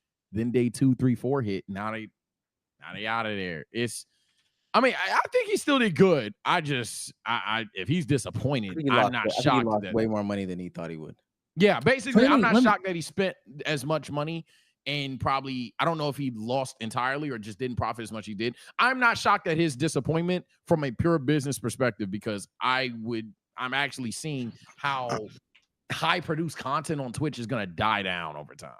Based off his reaction, I think it's safe to assume he definitely was in the negative. I'ma just assume he was in the negative. Yeah, he did look high. By how he reacted and the stuff he was saying, I'ma assume he lost money. So he's being very dramatic to try to make something back. I'm with y'all. On the surface, from our point of view, from 90% of streamers, you will look at what he did and say, this is successful. But when he's trying to compare himself to the elites, the 5%, 0.1%, whatever you want to call them, you're going like you failed. And I'm gonna be that guy. You want to do super my ball content? There you go, gang. There you go. This is what my ball content gets you. This gets dragged out. Oh, you're talking about the community? Well, play the clip. I didn't want to. Well, your quote. And let me add one more thing to Oh yeah. Sorry, y'all. I think for him, the I India was on the Love phone. That thing was for my the mom. past Sorry about year, that. kind of messed things up. Like you were really like high on India Love, and then all of a sudden you're I'm doing okay. a I love got show, and some it's peaceful just sleep last it's night. just That's not. what's up. Yeah. But then too, I think a lot of these people keep remembering that farming view duration is like the key. Farming view duration does not equal like quality content. B Souls kind of put it out on Twitter. He was like, I didn't even get to hear the last little argument or whatever the hell they had going on when she said something about abortion being whatever the fuck or something, and the man should have no say. So, hey, I believe in abortion, fetus deletus, and I also believe that men should have a say so whether or not fetus deletus is a viable option for you or not. Now, if I completely abandon you when I find out that you're pregnant, then you can do whatever the hell you want to do. But if I'm here with you, we're in a relationship, and we've been in a relationship for a long time. We could even be engaged. We could be married. We could have been just in a long-term relationship. And you want to fetus deletus. I believe that you, as a woman, should probably, I'm not saying ask for permission, but you should consider your partner's emotions about that. Especially if they don't have any kids already or anything like that. You should consider their emotions. And that's all I got to say about that. I mean, hey, fetus deletus is what it is, man. Because sometimes I don't want the kid, but then also too, if you don't fetus deletus and I don't want the kid, then you stuck with the responsibility on that. I'm gonna actually draft up some contracts for that exact situation because I be raw on some shit. And if I get caught up with a chick that I don't want to have no kid by because you're a terrible person, but you just got good cooch, then I should have the ability to say I don't want anything to do with it, especially if you don't want to fetus deletus. But that's just me. New video. the people that keep doing these reality shows keep forgetting that one of the things about the reality shows that makes it such a banger is the idea that it goes off and it gives us time to, as a community, build more attention about it, talk about it, The drop. make our videos and all that stuff about it. Yeah. But when you do this 24-hour thing, and I'm not even necessarily saying this about DDG, but just the overall idea of like IRL streaming and this continuous thing, there's some luster that gets off of it when it's always on. It's always on. So I do want to play this because he mentioned something about YouTube, and I was like, man, you're either lying to your audience or you're coping. But I'm like, how do I differentiate? How do I differentiate the content that I post on YouTube versus Twitch? Because I don't foresee myself spending as much money as I spent on this streaming shit on motherfucking, I don't foresee myself spending as much money as I spent on streaming on a YouTube video. Now that's speaking from a business perspective, like the ROI on motherfucking YouTube videos is not that high, especially as a black creator and the type of content I make. Now, if you got a channel like it's a lot of politics that go with YouTube. But if you got a channel like Mr. Beast, where like your audience is a lot of kids, you liable to get more money out of that shit. And I'm gonna play the other clip, but in this cope, his audience is telling them, yo, bro, just make YouTube videos. Like, we really, really rock with your YouTube videos. Which is funny because today he dropped a YouTube video. It's a low effort video. It's one of his old type videos, but he dropped a YouTube video, and he was saying that I honestly think that if he did if he did the That's My Ball Love show on YouTube, I would have probably watched it. But the fact that he did it as a live stream made me uninterested. I don't care enough to want to watch you try to fall in love with these random ass bitches on live. When the bulk of the time that I want to watch you on live, you're making music. That's what I care about. I'm not gonna care. Now, if you have these little, shorties pop up for your features or, I'm saying collabs or whatever like that, I'll watch that here and there. If he does those travel shows where he got the chicks with him or whatever like that, I'd probably watch that too. But like, I'm not gonna watch no full production TV show that you're running 24/7 for a week and a half on Twitch. I'm just not gonna do it. He could have broke that down, turned it into a YouTube show where he did an hour-long show every day. And then had it edited up like Big Brother, since all these people were in the building continuously. He had the chicks all sleeping in the same room in bunk beds and shit like that. They're doing little outings and events and shit like that. He could have had that all broke down into a YouTube video that would have made it more compelling. And it could have been edited. It could have looked a lot better, even though you put all this money into it. The bulk of the money that you put into it was to make it a live interaction, which wasn't really necessary. You could have done both. You could have shot the main show live and then all of the other stuff, like the background, the girls fighting with each other and the girls talking to each other, the small interviews with Ben Don and all those other people, and India Love and all that shit like that. You could have had that part of the YouTube part and had it highly edited. But instead he did all of it in one take live on Twitch, which was weird. You know, I just don't get the same ROI if I put effort into it.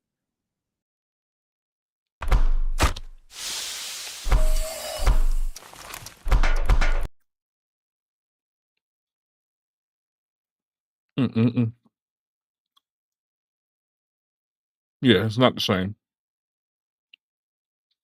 Which, to some extent, there's validity to. The problem that I have is that you're not telling the full story. You be putting all that jizzy content, the 20v1, I'm trying to touch women private parts with Deshae Frost. Yeah, that's gonna get demonetized, gang. But if you put good money into whatchamajig, if you put good money into your YouTube videos, you can get great return. There's a lot of cope for some just not a successful video. I'm gonna tell y'all what he really wanted to say. He's not getting a good ROI relative to the effort he's putting in. Because he can get good ROI, like Omar said, on the YouTube videos. But compared to Twitch streaming, where again, a lot of it is go live and I start making money as I go live, I'm getting donations as I'm recording content. Yeah, the ROI is not going to be there on YouTube. But yeah, no, this type of content that he's doing, certain shit is just not. Every last one of these motherfuckers got 320s or RE20s and 320s. Just people like, god doing damn, live man. stream, like turning everything into a Fucking live jealous. stream when it's not made to Big be a money live stream. motherfuckers. And I've been I've been critical of Deshae specifically for this over the last year. Like, I think he actually had a really, really good run on YouTube and gave it up simply because of the hype of streaming. Like, I'm looking at his numbers right now, and I'll share my screen here real quick. Like, he had the series, I don't even know what this is called. It's season 3, season 2. Like, look at the numbers he's pulling off. 1.2, pretty much 1 mil, 1.9, 1.4, 1.1, 1.5, 1.5. He had Kion and that shit got 5.1. Like, these are insane numbers. And I think if he did this exact same idea, but live streamed it and just clipped up the live streams into videos, this wouldn't have ended up the way that it did. But he just kind of gave up the YouTube stuff because he just fell for the Twitch trap, the streaming trap. But you got guys like Drewski killing the game right now, making offline content. Kind of similar to what DDG's trying to do, but Drewski is just pulling it off way better.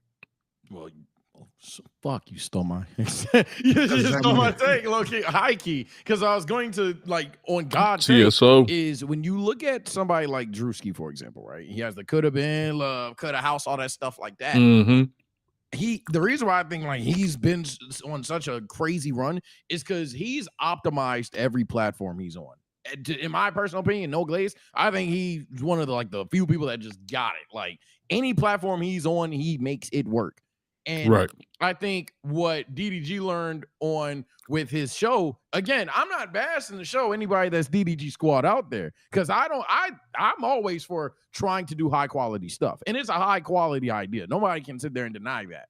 But I think what he learned and what I learned personally as well is it's just better if it is cut up, recorded. Hell, nowadays everybody got Right. scripts and stuff. Take 2 it, take 3 it. Whoa, gang, you done crashed out. We're actually gonna cut that out, or we want to trend because of this crash out. But you have those options, you have those directions when it's an offline video and it's more accessible. Right. Versus Right. a live stream, one, anything can happen, which I'm sure we're gonna talk about soon, or 2, it's just one of them things where even just from a pure finance standpoint, it's not something that think about dropping Could Have Been Love episode 1 and then streaming the whole thing and then trying to drop a highlight reel. People are more excited to, oh, okay, this is episode 1, and to watch that more than they are to be like, okay, this is a highlight of the event that I missed.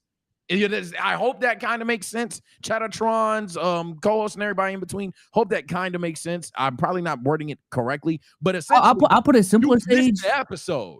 You missed the episode if you weren't in the stream. My bad. I'll just put it simple. People don't have the time to watch 10-hour streams to keep up with a reality TV show. Basically, yes. So, like, if Love Island, let's take an actual show. If Love Island was literally streamed, right, I wouldn't watch it. It wouldn't get nearly the amount of motion that it did. But instead of Egg Gang, it's gonna happen a lot on some young boy timing. It's gonna drop every day. 9 o'clock you here tonight.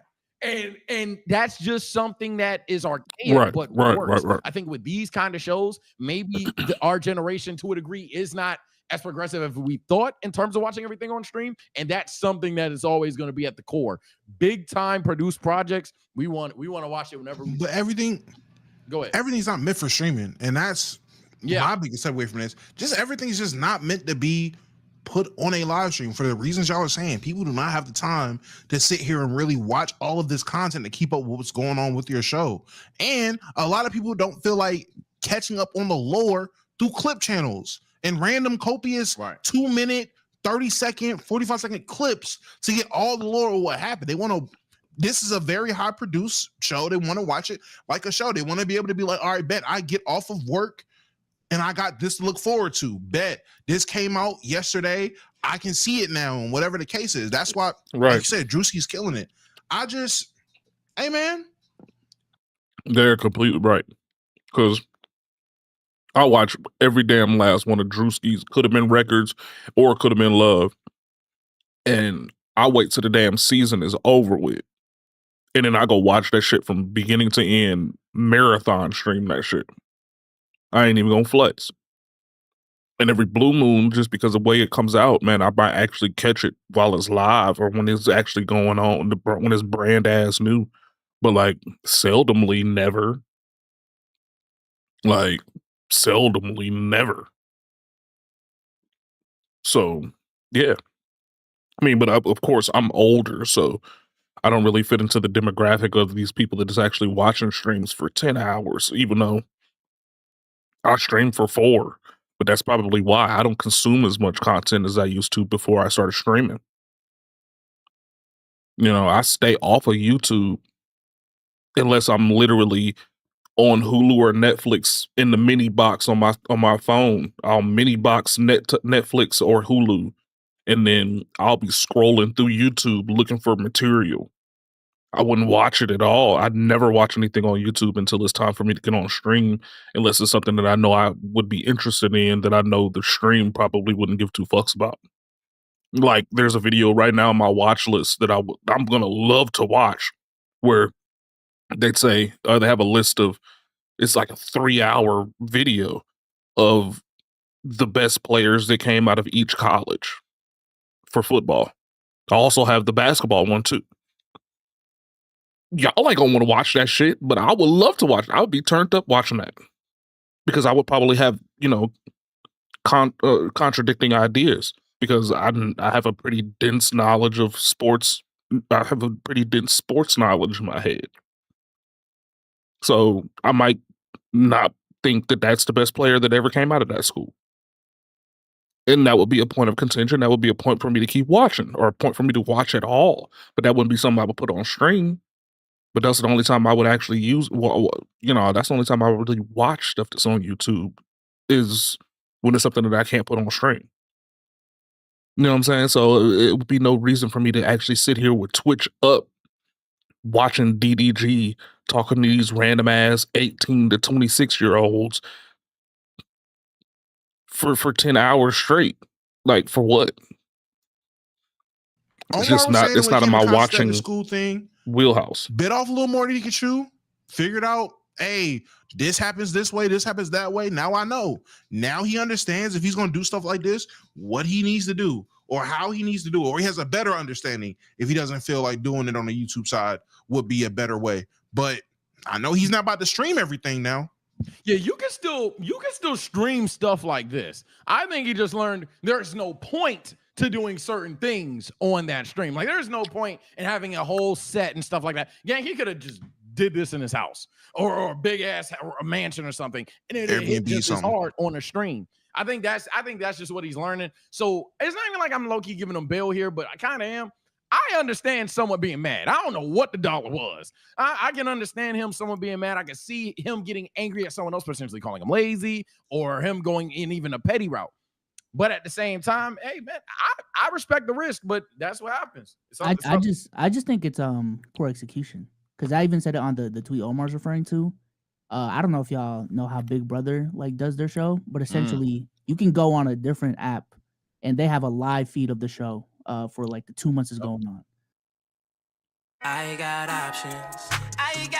Hey, what? Hold up now.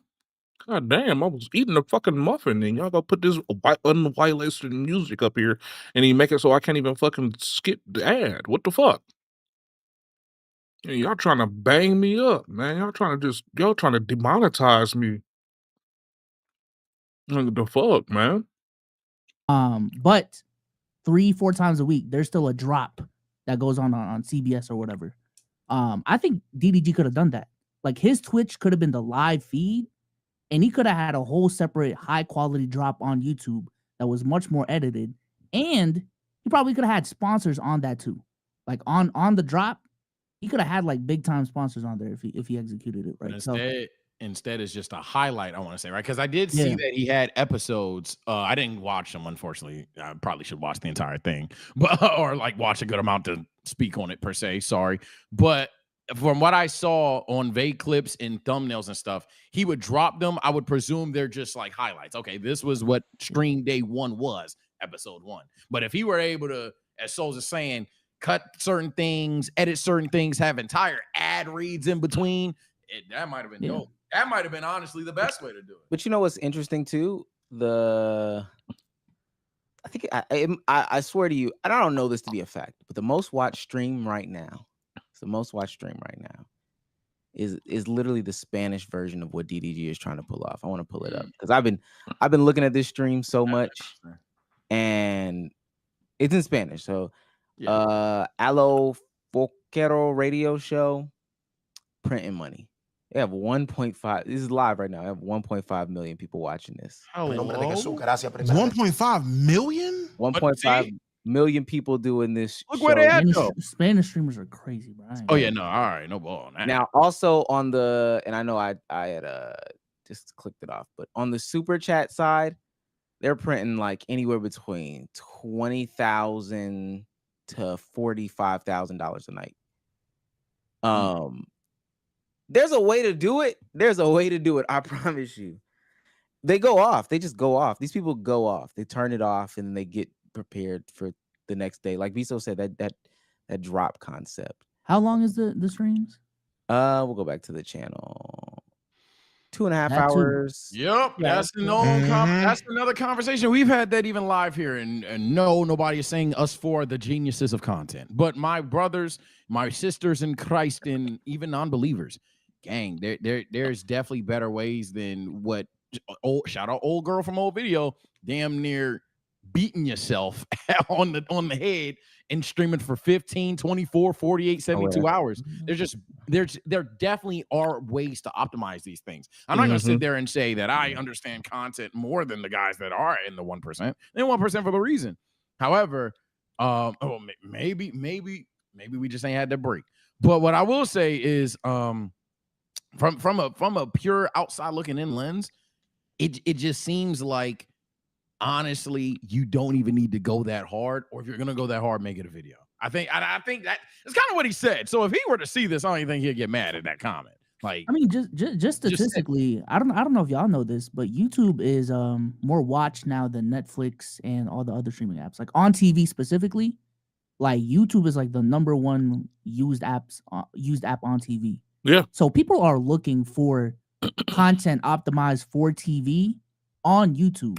And a reality TV show is the definition of something that you should optimize for TV screens.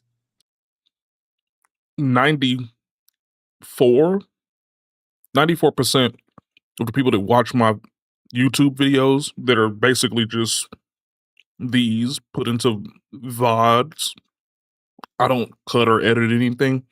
I just let the live stream turn into a VOD and it stays on the fucking YouTube channel. 94% of the VODs that I post on YouTube are watched on TV. Only between 4% are watched on mobile devices, and the other ones are watched on tablets.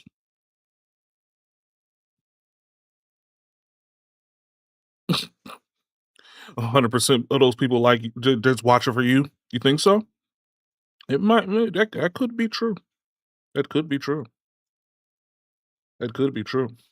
I don't know. I think my pretty ass mug got a little something to do with it too. But yeah. I'm pretty sure. I'm pretty sure he have a lot to do with not it. on all TVs. Twitch. Yeah. You wanna know how I know that?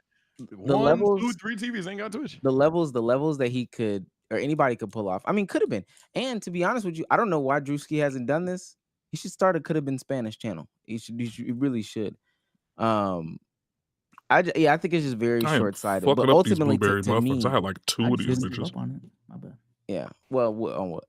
On DDG shit. Like, Oh, yeah, after yeah. flopping once, I don't think I you would should not give up on my ball. Hot take. On high produced content or just the concept he went with? Do The concept of him, maybe not my ball specifically, but just live streaming a reality TV show, it can work. Just But didn't do the it. other thing is, well, the other part is, No. As well, yeah, okay. Everybody, come on, man. Black Olive, man. But as a streamer that consumes a hell of a lot of shit, my watch time on my main phone is probably like over 18 hours a day. Okay. Sorry for smacking. Blueberry muffins go ham. But what he could do, have the full production show. Put the full production show edited on YouTube. That is the shit that they had on stage. The shit that they had, the interviews that like Ben Don and India Love, the interviews on the side with the contestants, have that on there. Highly edited. It could also be live. But once they go off of the main show, do all of that on a live stream. There you go. There you go. Every day is a fucking episode of the oh, you missed it on live. This is what they have going on. And then once the show is off, the show is off. Let them do whatever they're gonna do on the live. Like have the bedroom camera, the field trip and adventures. You can edit those and still slap them up into the VODs. But the thing is like, we're not gonna sit here and watch no damn 12 hours of a stream that's supposed to be a show. Nobody's gonna do that.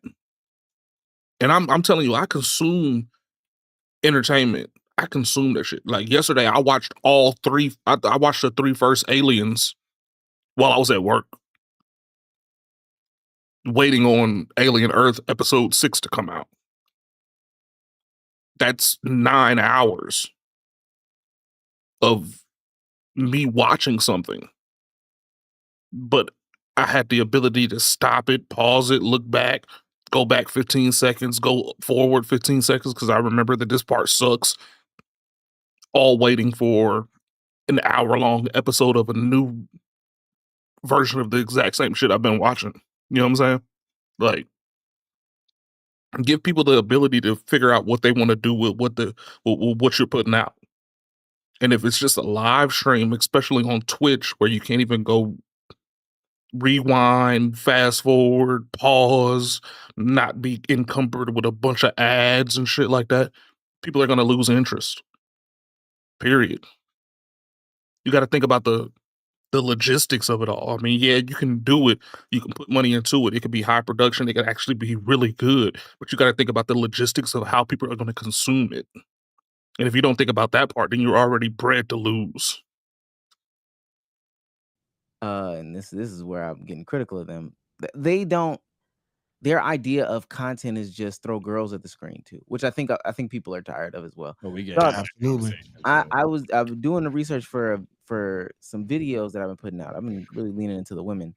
There's been like 5 different women dating type content things that have been live streamed, and all of them, I think a lot of people would say, yeah, I thought it was going to do better. It's just but they just lean into like, oh, we got women, we got guys, we're going to get real flirty on this thing, and then we're going to move on from here. Ultimately, they should hire people to come in and really like plan out the content and just take it away from them and be like, all right, even though we got women, we got to do a little bit more with this. But 2, yeah, they just taking it seriously from like a show perspective, taking it to like a video perspective, doing something just a little bit more intentional. At Drewski, if y'all haven't seen Drewski's channel, Drewski on some of that could have been stuff. Dog, he's got and I know Dama would know, but like, are your teams on a winning streak? Get in on the action with NFL Sunday Ticket month to month. Join now and cancel anytime to watch your favorite teams out. The fuck? 20 million views on some of these videos. Wait, he's going crazy. No, I wasn't trolling. I think Drewski probably is like a top 5 genius in social media at this point. He got it, or he knows somebody who's top 5. It serves a bigger purpose than just like, oh, I'm trying to make the money here. The funny thing is, he tried to do some stream clips, and those are doing horrible. The stream clip, this is it right here. Yeah, that and the one below it. Yeah. But if you look at clipped up when he did the stream with the baby mama, but the thing is though, when you look at and people will say, well, Drewski did a love show, and he did exactly what Omar was referring to. It wasn't just, oh, we got some women, we got me. That's the content. No, it were planned out things they needed to do. It was like a old school love show, like it was like watching Flavor of Love in 2025. Like they had them doing random challenges, just random dumb stuff, had them doing stuff that made them engage or showed who was interesting, showed who was funny, and then showed who wasn't, and he eliminated them. They did. It wasn't just this bitch massaging my feet, this one massaging my neck, my ball. Like, come on, gang. It's got to be more than that, bro. It has to be. Yeah. He had Freaky Frost there. I know what. You know what? I'm hating. Yeah, I was going to say, you're going to get your hate takes off. I'm going to propose the question. I already know Damo's answer. This is somewhat devil's advocate because I've been rather like lenient and honestly just more understanding of it. But there is a conversation that we have not just straight up asked. Was it just bad hoops? Like straight up, good idea, hell, good production, all that stuff, and just literally just what was happening on the screen. Is it possible that it just needed to be run back because it just wasn't executed right from a purely entertainment standpoint? It's all of it. It's all of it. I think while I can't ignore that, like, you know, every time you do something in this realm, you should always leave it and be like, oh, I could have did that better. I could have did that better. Something I could have did better every single time. But with that also being said, with the way that people are viewing that live IRL content, I think a lot of people just did a misstep and they missed the phase. Well, especially when you start seeing the unks get into IRL stuff. When the unks get into it, you already know, like, okay, we're past the phase. But just the idea of like, oh, everything's on, nothing is special. You know, this is just a moment that's supposed to exist in this vacuum, as opposed to making this thing that's supposed to live on forever. Like, could have been one Could have been 2, and we're glazing Drewski, but that's the reality of it. That's going to live forever. Yeah. DDG's live stream from April. We'll just pick out April. The moments in Streamer U outside of like the hugest of moments. I think that's why even Kanye Yeah. slowed down his streaming, is because I think he realizes that like he's at a stage now where there are high expectations every drop. So him being like this daily just chatting, I'm a react to shit streamer, that's not gonna cut it. So every time he goes live now, it has to be on the level of Mafia Found 3. It has to be on the level of Streamer University. Like that's just a standard now. So I was actually you almost had where I was going. I'm gonna ask, so another thing that could possibly be. I promise I'm not trying to be slick. I'm genuinely brainstorming, picking you guys' brain. Comment section, you below as well. Is it possible that like the production's too consistently high in a way, or like it's too norm? Like it doesn't feel like an event per se. You know what I'm saying? Like because he's done the bits of him in India or whatever dating show thing they got going on per se. Like every day you go on Twitter, you see something regarding somebody liking somebody, which one of these streamers people. What I'm getting at is if that happens so much, and then the show is made around that love show, it sounds good, but is it possibly just due to an oversaturation of that specific genre per se? Yeah. And it's not going to be formatted too much different outside of just like a nice ass set and a couple of games. Is that a reason, or is it just maybe overthinking there? That could still work. I think what you're talking about is definitely a reason. I also personally, and this I could be absolutely wrong, I think it's because after every time there is an instant of, X, Y, and Z likes each other, every 2 days, DDG, India Love, whoever it is getting on the stream saying, nah, that's cap. It's just for content. It's just, motherfuckers ain't really X, Y, and Z. It's just for content. It's just for content. Eventually, motherfuckers gonna see DDG Love show. This shit is just for content. I don't care. I don't know. I feel like there's there is a level of believability to love shows that people really believe they're looking for love. People really believe these people are looking for love. People really believe X1Z couple shipping. Everybody knows shipping actually turns up viewership. Am I lying? Summoning Jutsu. Yeah, you're out of here. Oh my god. Yeah, you're cooked, man. You're cooked. But I'm gonna continue his point, kind of, sort of. Yeah.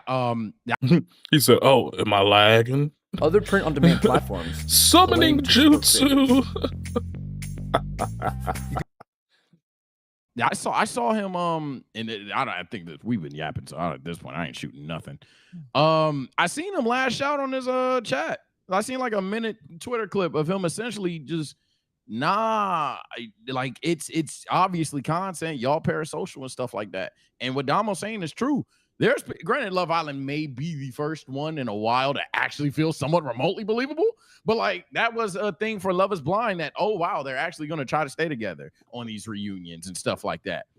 If he comes out and he's saying, yo, we're obviously this is just clips, that's tough. I think creators break the fourth wall. No grown person with a brain, a mind, a fucking thought in their brain gonna think that a nigga is gonna get married in 7 days.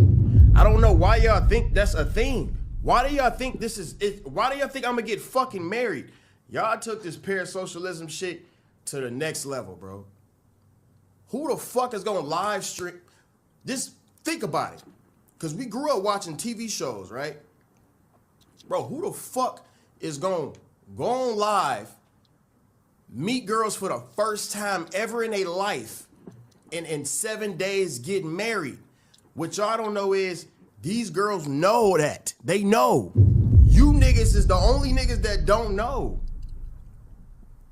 Y'all the only ones that's lost. Okay? We need to rewire our brains. Like I feel like this is a part of the intentionality that I'm talking about. Yeah, you popped the bubble. That's as simple as that. You popped the bubble doing that. It's not that he wrong. DDG's 100%, a 1,000,000% right. Hell, this motherfucker's on MTV and tell you, duh. But hey, if that's just what comes with that kind of, not even content, that just comes with that genre.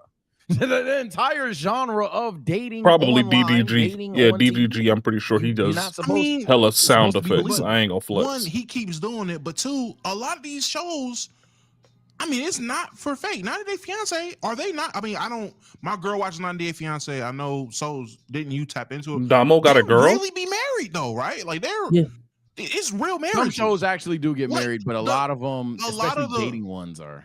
I would say more recently, of more recent times, a lot of the shows that are super popular, I believe there's like a level of realism to the relationships for some extent. I don't know though. I don't watch a lot of love shows. Only ones I know: Love Is Blind, Love Island, 90 Day Fiance, and shit like that. Like and to my knowledge, Yeah, at least don't break the fourth wall. Like They definitely don't tell their show. They're like one of them's The Circle. They definitely know, hey, Circle, you know I'm not actually gonna like. They don't do that. That's the main thing. Whether it be American Idol and America's Next Top Model, and us not knowing if they really got contracts, believing they would be next big singers, or whatever the love show. One, it's the believability, and two, they just didn't break the fourth wall. So there's some validity to it. But as DDG is saying, I meet this girl in 7 days, and then I'm supposed to fall in love with her and get married, and then in 2 more months, Silky's gonna have a love show. It don't work. It just doesn't work. If they took a step back and did some intentionality behind some of this stuff, and I think that streaming you could do a lot of this stuff. I just think that there should be the distinction, like Bezos was saying, inevitably, like, yo, these are YouTube videos. These are whatchamajigs. These are live streams. And I think we did the experiment of having everything on live stream. I think a lot of people are seeing that the risk isn't worth the reward, the juice isn't worth the squeeze anymore. And honestly, they would have some longevity behind some of their content and bigger blow-ups if they did that the other way. Well, just last point for me, I just think people are getting tired of repurposed content in general. Like if I'm on TikTok, I want to see TikTok native content. Same thing with Instagram. If I'm on Twitch, I want to see stuff created just for a live stream experience. And if I'm on YouTube, I want to see YouTube videos. Like I think that is where the space is kind of reverting back in a sense. Like there was a point in time where YouTube was flooded with react videos. It was flooded with, again, like stream clips. I am seeing more, maybe it's just my homepage, like more original content now. And it's been refreshing. So. Yeah, because a lot of people are desiring that because there's a lot of boxes. Hey, my boxes, I don't approach my box ceiling almost. We'll talk about that later. But like a lot of people are like hitting ceilings. A lot of people want to just have that passion. But I'll say my last word on the subject is honestly thinking on everything I've said. I'm giving DDG a ton of bail on why it didn't work. I'm happy he did it. And furthermore, I hope he does it again. The only thing that I will say I definitely disagree on is the clip that was just played. You can't personally, you can't have all these people not even buy in, but build like a major identity of what you're currently doing is the whole love triangle thing. And then be like, what the fuck? You got mad at this? Or you took this seriously as a joke? Yeah, I mean, obviously, anybody with 2 brain cells, he's correct, would know it's a joke. But on the chance that someone actually thought that y'all was a thing, you can't lash out on them. You're pushing it in their face every day, man. That's just how that has to be. That's like me coming out there one day and be like, yo, of course I hated One Piece. Like no, I can't sit there, wear a straw hat one day, binge the show the other day, all this other stuff. And then in my heart of hearts, though, based on body language, you should have known I hated the show all along. And then I go on like some Crunchyroll deal, and I'm just like, yeah, One Piece fucking sucks. You know what I'm saying? You can't push that to their face and then. Granted, YouTube is starting to turn in more into long form content, because I ain't gonna lie to you, man. Even you've been here since I started doing YouTube or started doing my lives on YouTube too. I have exponentially better numbers on YouTube than I do here on Twitch or Kick. And that's because people have the ability to come in whenever the hell they feel like and go watch the video. More than likely, people are not going to go watch a video that's not live currently on Twitch or Kick, period. So I might not have anybody right now currently on YouTube watching me, but by the end of the day, I'll have like 14 views. And the watch time on them will be over 30% of the watch. So it's like people are looking for long form content, but YouTube hasn't quite gotten to the point where it's optimizing it correctly, because the format for YouTube used to be 10 or 9 minutes and 1 second, and then you can get monetized for the video, whether you're already monetized or not. But yeah, people be playing reruns on Twitch like morons. Like, no one want to watch their garbage. Exactly. Nobody wants to see that shit. So, you know what I'm saying? For over 15 years, YouTube has had the model where if you have a video that's 9 minutes and 1 second, anything over 9 minutes, then you can get monetized if you have the correct, analytics to do so. So 1,000 subscribers and over 4,000 watch hours or something like that. Once you get past that, every video that's 9 minutes over, you're going to get paid for it, right? As far as if people watch it in mass. So people are starting to rewire themselves to believe that the long form stuff is actually going to work out. And YouTube is showing you now that the long form stuff is going to work out. But the thing is that you still have to funnel people from the short stuff, from the 2-minute TikTok type videos, funnel them from that to the long form. And that's where the issue rubs, is because people are too focused on one or the other. And then you have a lot of people that are from the legacy idea where that 9 minutes is gold. You know what I'm saying? So most folks are not going to go over 10 minutes, which means that they're not going to have enough context or enough content to actually keep anybody engaged enough. So YouTube is trying to stabilize that shit, but it's just taking a long ass time to do it. Yeah. No, I've never seen that person.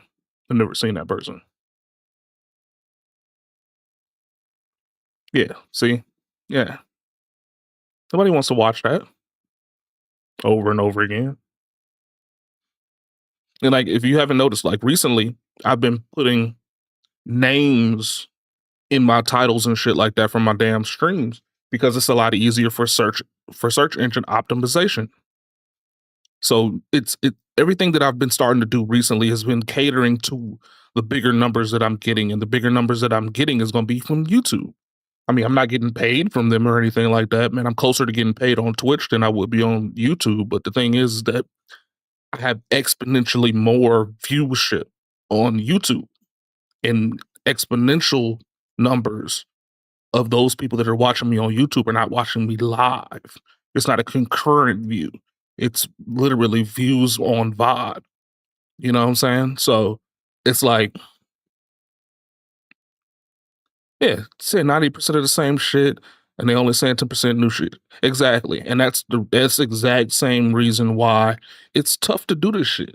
It's tough to do the shit. It's not just like how everybody think it is, where you could just hop up here and just play a video, or hop up here and just talk and get your point across, or have something enlightening to say. Like, it's sometimes it's fluff, sometimes it's not, sometimes it's great, sometimes it's not. Sometimes you actually getting some introspective stuff going on, and sometimes you don't.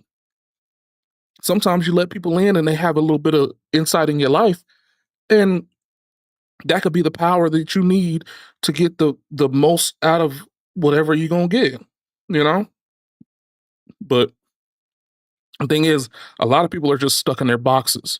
I mean, from what I understand, Omeezy doesn't do any live streams. He does everything on YouTube, and he hates people that do live streams. TSO does both, and he's an anime creator. You know what I'm saying? He does anime reacts, anime based stuff, and he gets love everywhere because you don't expect what he's gonna do. B Souls does only YouTube, but he only does YouTube about sports or react stuff. I don't even know what this guy does. I have no clue who he is besides his name. And I'm pretty sure he probably falls into the same group. But like, if you're so stuck in your own box that you can't do anything outside of what you've already been doing or seeing deemed quote unquote successful, then you're going to get put into a situation where you're going to get left behind. It's just what it is. So, I mean, the whole thing is to break outside your box, say something new, do something new, whether or not it works or not, just to see what happens. You know what I'm saying? Just like yesterday, I did that the Young Thug interview. I don't do that shit, but I saw enough content about it to where I see that it was actually going to be lucrative if I did do it. We'll see if it works out, but you know what I'm saying? Like, sometimes you just have to come outside of what you already do and see what works. And a lot of folks are too scared to do it because they think their success is completely bent on the idea that they're making it work right now, and it's the only way it could work. And that's not how everything works out here. Gaslight them, but kind of get on them for. God damn. See? Man, they be trying to get me, dog. Fucking with it. You can't provide context. You can't provide content and exploit people being parasocial and then go and criticize people for being parasocial. That doesn't make sense to me. Type shit. I just don't understand that. I can't sit here and talk to my community. I can't go on a Discord and get super personal with my community. And then in 2 weeks, y'all acting like y'all know me, son. Like, y'all really like talk about my life. Gang, you are talking about your life to me. And you're mad that I'm responding with my thoughts and opinions. You're mad that I'm invested in a creator that I like. You're mad that I'm invested to the shit that you're telling me. You got us on the yacht with you and all these bad bitches, and you mad that we talking to you like you get around bad bitches? Like, I don't know. That's crazy. It gets to a point, it absolutely does, Chad. It absolutely does. But I don't think, unironically, I don't think their chat reached that point. Just believing that it was real, I don't think that's the point. I don't think that's a point where it's like, oh my God. Because he's literally like screaming it 24/7, 365. Yeah, I'm about to say, but there's a reason he has to keep screaming it. Because people keep thinking it's real. No, we agree. I must have said it wrong then. I'm saying I don't think his chat reached that point of, okay, gang, I gotta call y'all out. Y'all are being weird. I don't think that's weird. They all they seeing every time he go live is, oh shit, India mad if you talk to this girl. India mad you talk to that girl. You gonna talk to India this day and that day. You can't get mad at them for actually thinking that shit. Obviously, anybody with a brain wouldn't, but you can't get mad at that. They only see you 4 hours every 2 days. And for those 4 hours, all they know is what you are telling them and then lightly put in your Twitter com. Gang, I don't know how we cry about parasocial, bro. I don't know. That's the only thing I think that he probably hold himself accountable to that. I don't know. But if he don't, he don't. But that's probably the only thing I disagree. Everything else, yeah, do my ball season 2. Okay. Shoot shot. But for him to do this and not think, man, maybe I should try to think of sponsor dollars to compensate this or this, that, and the third. That's crazy. Like, this is them coming to Boston next year. Floor seat 2 standing room is $800. Oh my God! 1 standing room is $11. Wait, what is this? What is this? Okay. Shoot shot. But for him to do this and not think, man, maybe I should try to think of sponsor dollars to compensate this or this, that, and the third. That's crazy. Like, this is them coming to Boston next year. Floor seat 2 standing room is $800. Oh my God! 1 standing room is $1,100. Who is this? I don't know. This who they is are. the Spanish show? Yeah. Oh, this is the This side's the YouTube chat. This- Laugh at. They said that they're selling stadium. They're doing a stadium tour for the Spanish version of the Love, the Twitch creator in Love type show. That's crazy. At Kai Face. I ain't going to Kai. This side's the YouTube. Yeah, it sounds dumb as fuck. Man, they out there, bro. The people that know Spanish, Dumb please as let us fuck. know who that is. I'm Yeah, being so me serious. too. Let us know what that. I will get in a Discord with you. The only one I've ever actually liked was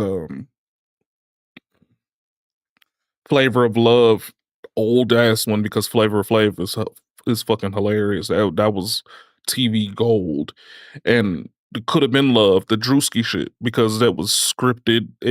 Drewski is fucking hilarious, so I mean that worked out. It was perfectly fine. No, it's no point of. I mean, it's completely Spanish. Why the fuck am I watch a Spanish Twitch streamer trying to find love in a stadium for $1,200? The fuck? You sick out your fucking head, man. They can keep that shit. Let it go on tour right on past my ass. Shit. Be damned. Well, call. I will talk to you because I really Fuck want to outta know here with like, that. what is this money print that they got going on? Man. And they production weren't even crazy than what DDG just had. His day production weren't crazy than what Kai doing. Let's keep it a buck Deportes. Yeah, on the way. If I ever got Yeah, because he that's what rich. I would do. I would say. And I mean, if they were actually worth a damn, the women that was up there on the show, I mean, they would. I mean, Flavor Flav is a classically trained pianist, guitarist, and drummer. I mean, yeah, he's a caricature of, hip hop or whatever the fuck you want to call it. He's a caricature, but he's a classically trained musician. And if they were actually worth their salt and vaginal fluids, they would try to latch on to the idea that this is a smart motherfucker. He just might be ugly, but he's rich as shit. But obviously that went over their head. They just saw that he has a lot of money, and at the end, that if they're chosen, then they get 50,000. Weird as fuck, but I thought I heard Mr. B say it. I was like, "Yep, that's the way. That's the move." And I ain't gonna lie. Now that's somebody you copy. Soon as Mr. Beast went on, Mr. Beast do. Hey, I'm about to say, soon as Mr. Beast went on, I think it was Schultz podcast. Oh yeah, I got 17 channels: Spanish, German, Japanese, Chinese, Mandarin. Only thing wrong with him is his literal PR. But in terms of YouTube, anything you see him do, it works. It's That shit was so game changing. I think YouTube added a feature now where I've you can never auto-edit watched the video, anything so from you don't have Mr. to create Beast. separate channels for Mr. Beast. They try to get away from I that, think but that's all. I take that back. I watched one video where you had a dude in there doing a weight loss journey, any Hispanic dude or something like that, and he was in there for like 100 days or 120 days or some weird number, and every day he get like some weird amount of money and shit like that. And he was doing fitness ticker achievements, and they would drop more money every day and shit like that. I watched it because the dude had a trainer that Mr. B set him up with, and over the period of time, that being the only person that he gets to see besides Mr. Beast, yeah, the trainer died, and that was the caption that hooked me, because I saw it on Instagram, and I saw the Mr. Beast trainer died during filming or something like that, and then I went and clicked it, and then I looked at it and I was like, oh shit, and then I went and looked it up on YouTube, and then I watched the entire video, and I was kind of compelled to watch it. I ain't gonna lie, I loved it. But would I watch every Mr. Beast episode or every Mr. Beast video? Fuck no. It's not my type of shit. I don't like it. I think I saw another one too where a dude was locked in a grocery store, and like every couple of days he had to put like $10,000 worth of groceries up, to get the money. They would pay him for the groceries, and every day he would have to have $10,000 worth of groceries he was giving away to Mr. Beast so he could get the $10,000 for the day and shit. So I watched that. That was cool as fuck. But like in mass, I mean, anything that's like that continuously over and over again is kind of boring. Watching one dude on Big Brother CCTV cameras and shit for 30 days in an hour-long video, and he's just going crazy slowly. I'm cool. Like, they can do that to myself in my own damn house. I'm cool. Also taking away from my money. It's some people that was like, yo, I speak English, it's just more comfortable for me to speak Spanish. So I just watched the Spanish version of Mr. Beast videos. I don't know, bro. I'm not playing around with it. Yeah, that's crazy.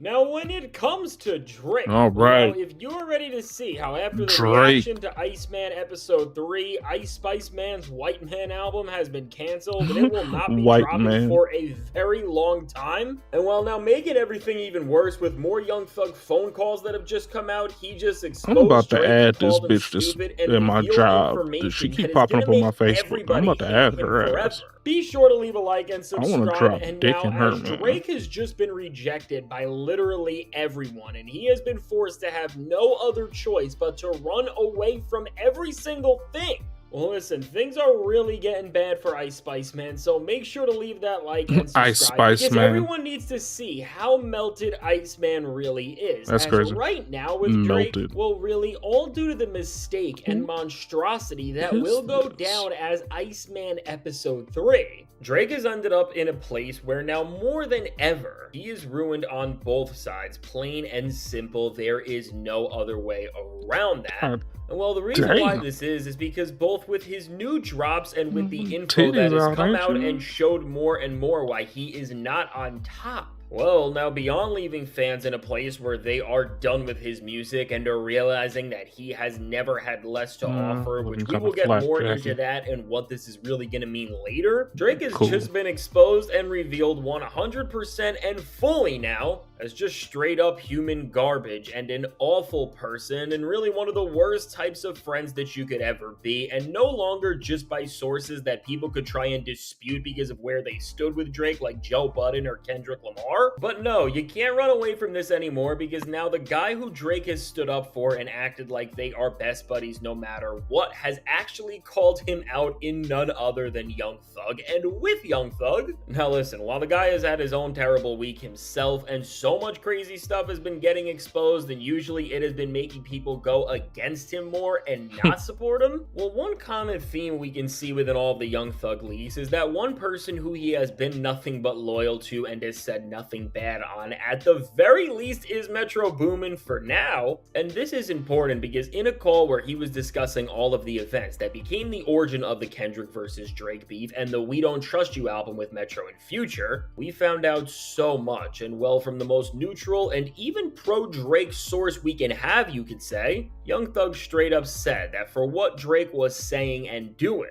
well, he was flat out stupid for it, and this info is so damaging to Flat out Drake stupid. that when everybody really sees why he did this, it is going to be over for this loser more than ever, and it will have a massive domino effect in the industry if it already has not. So listen, I'm not going to play this one because the call is 27 minutes and there's a lot of filler that would not make for a compelling video, but I'm just going to give you the highlights and summarize it, which now in a call where Young Thug was being told about all of the album and song drama going on between Drake and Metro Boomin, and this seems to be like it was from 22 when Her Loss was about to come out, and then of course Metro dropped Heroes and Villains a few months later, and the song they were talking about specifically was Trance, which of course we did hear that lead Drake verse. Well, now after Young Thug was told that Drake was running and scrambling around and trying to get a beat or a Like song clearance from running, Metro Boomin last scrambling, minute, which daddy. seemingly was Trance because Drake wanted to have Young Thug and Travis Scott on a song together on the album with him. Well, Young Thug was disgusted by what he was hearing, and honestly, when you hear Young Thug sound absolutely disgusted and taken aback by hearing Drake just act so cold and, well, he uses the word stupid directly, I mean, we find out everything we need to know about why all of this beef went down and why Drake really did make some of the worst mistakes in the history of hip-hop. And what really stood out here is when Young Thug called out Drake and said,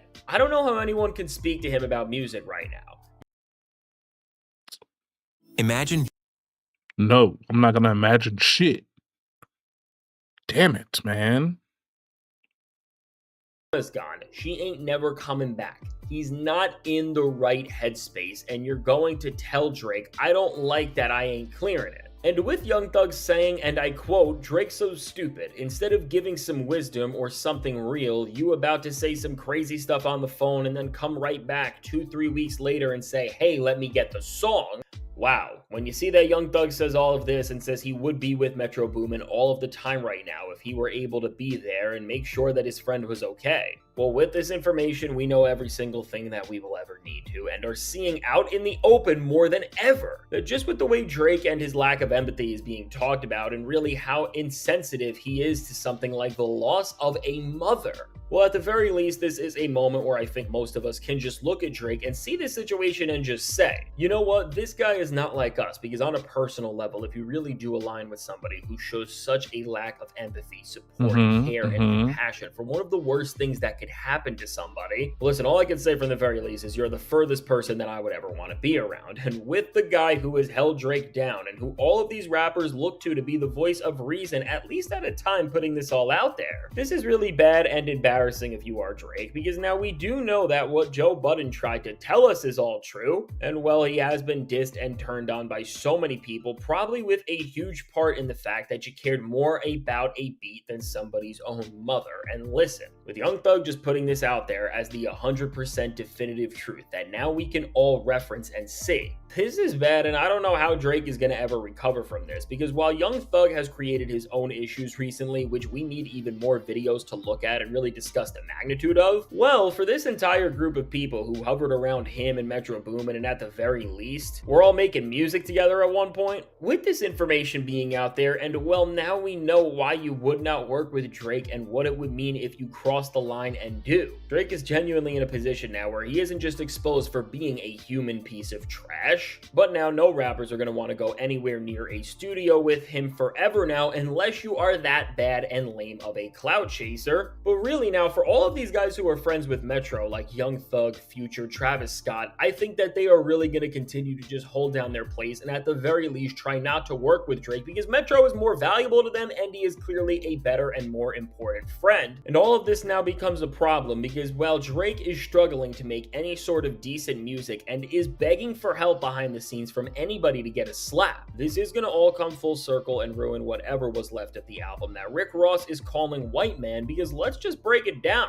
What the result of this entire moment and series of new music snippets and Pinocchio fan film fantasies from Drake ended up being, well, is the biggest disaster of arguably Drake's entire career since the beef, other than the Karen paperwork. And why I say this is because for Drake, he has hit an entire new low, and something for him that is the absolute worst thing in his own eyes that could ever happen, which is that now with the hour-and-a-half waste of time nothing burger that the Ice Spice Man just gave to everyone, well, this thing was so boring and so many people fell asleep just even trying to look at what was going on here, that the general public is not even putting in effort to make fun of Lawbury or even engaging with some of the things that they once did that at least gave him negative attention, which, hey, while it was bad, it was still attention all of the less. And so seriously now, with people walking away from Drake at a rate like we have never seen, well listen, for a guy who has not operated like a rapper or a musician but an influencer for so long, and well, what that means is that any publicity and any attention has been good for what his weird twisted little games always wanted.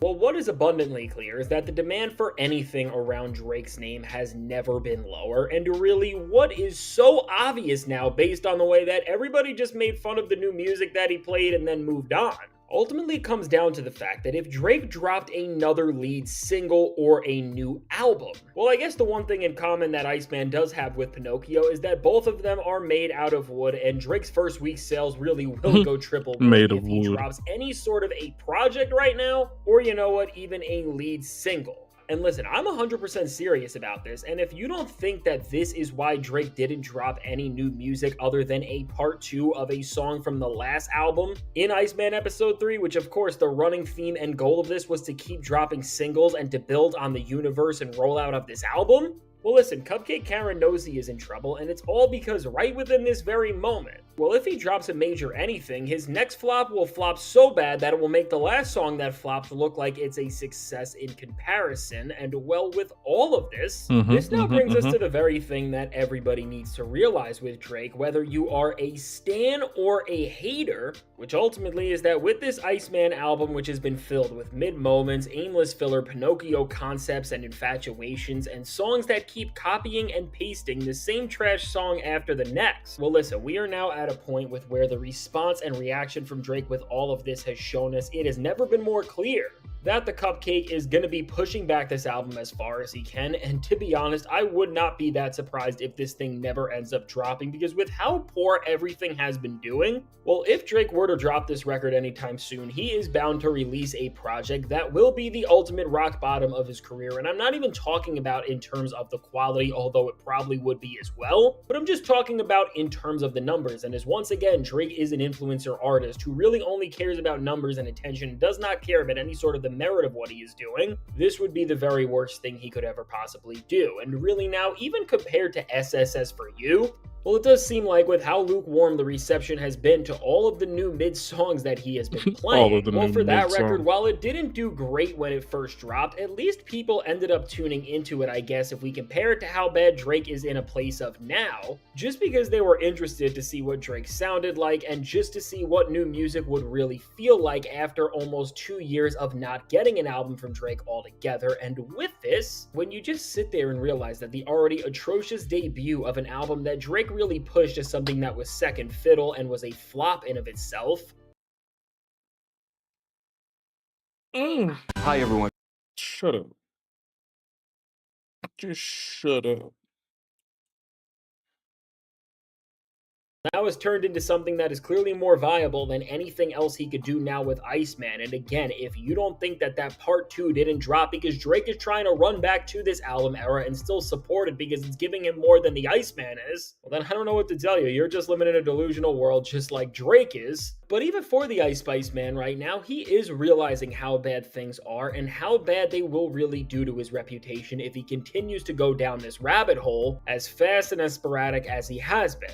And so now understanding all of the context of this, and then when you look at what's going on in the industry, we can nearly 100% confirm that Iceman is not going to drop anytime soon. And really, just to double down on this, all you have to do is look at the release calendar up and coming in the music industry for the next few weeks, which are showing that if Drake decides to drop Iceman, he is going to melt even more and truly have one of the worst flops, not just in his career, but of the entire year. As already in this upcoming month, there are 2 major records coming out, with Doja Cat's new record, which drops on September 26th, and then before that, and even bigger in terms of what the label is putting into it and what the industry is looking to get from it, well, Cardi B is dropping her long-awaited sophomore album on the 19th. And listen, I don't care how you feel about any of the people here, this record is gonna crush a Drake album so bad based on everything we see that he won't even be able to think about trying to go head-to-head with her, because with how much the label is putting into this project, and you could just look at all the physicals and all of the marketing they are doing, it is absolutely massive. And considering how long they have waited for Cardi B to drop, I mean, especially for Atlantic Records, which is where Cardi resides, this is massive. Listen, even if this album is terrible, they are going to make this thing be out of here, and Drake and his lame copy and paste records won't be able to do a single thing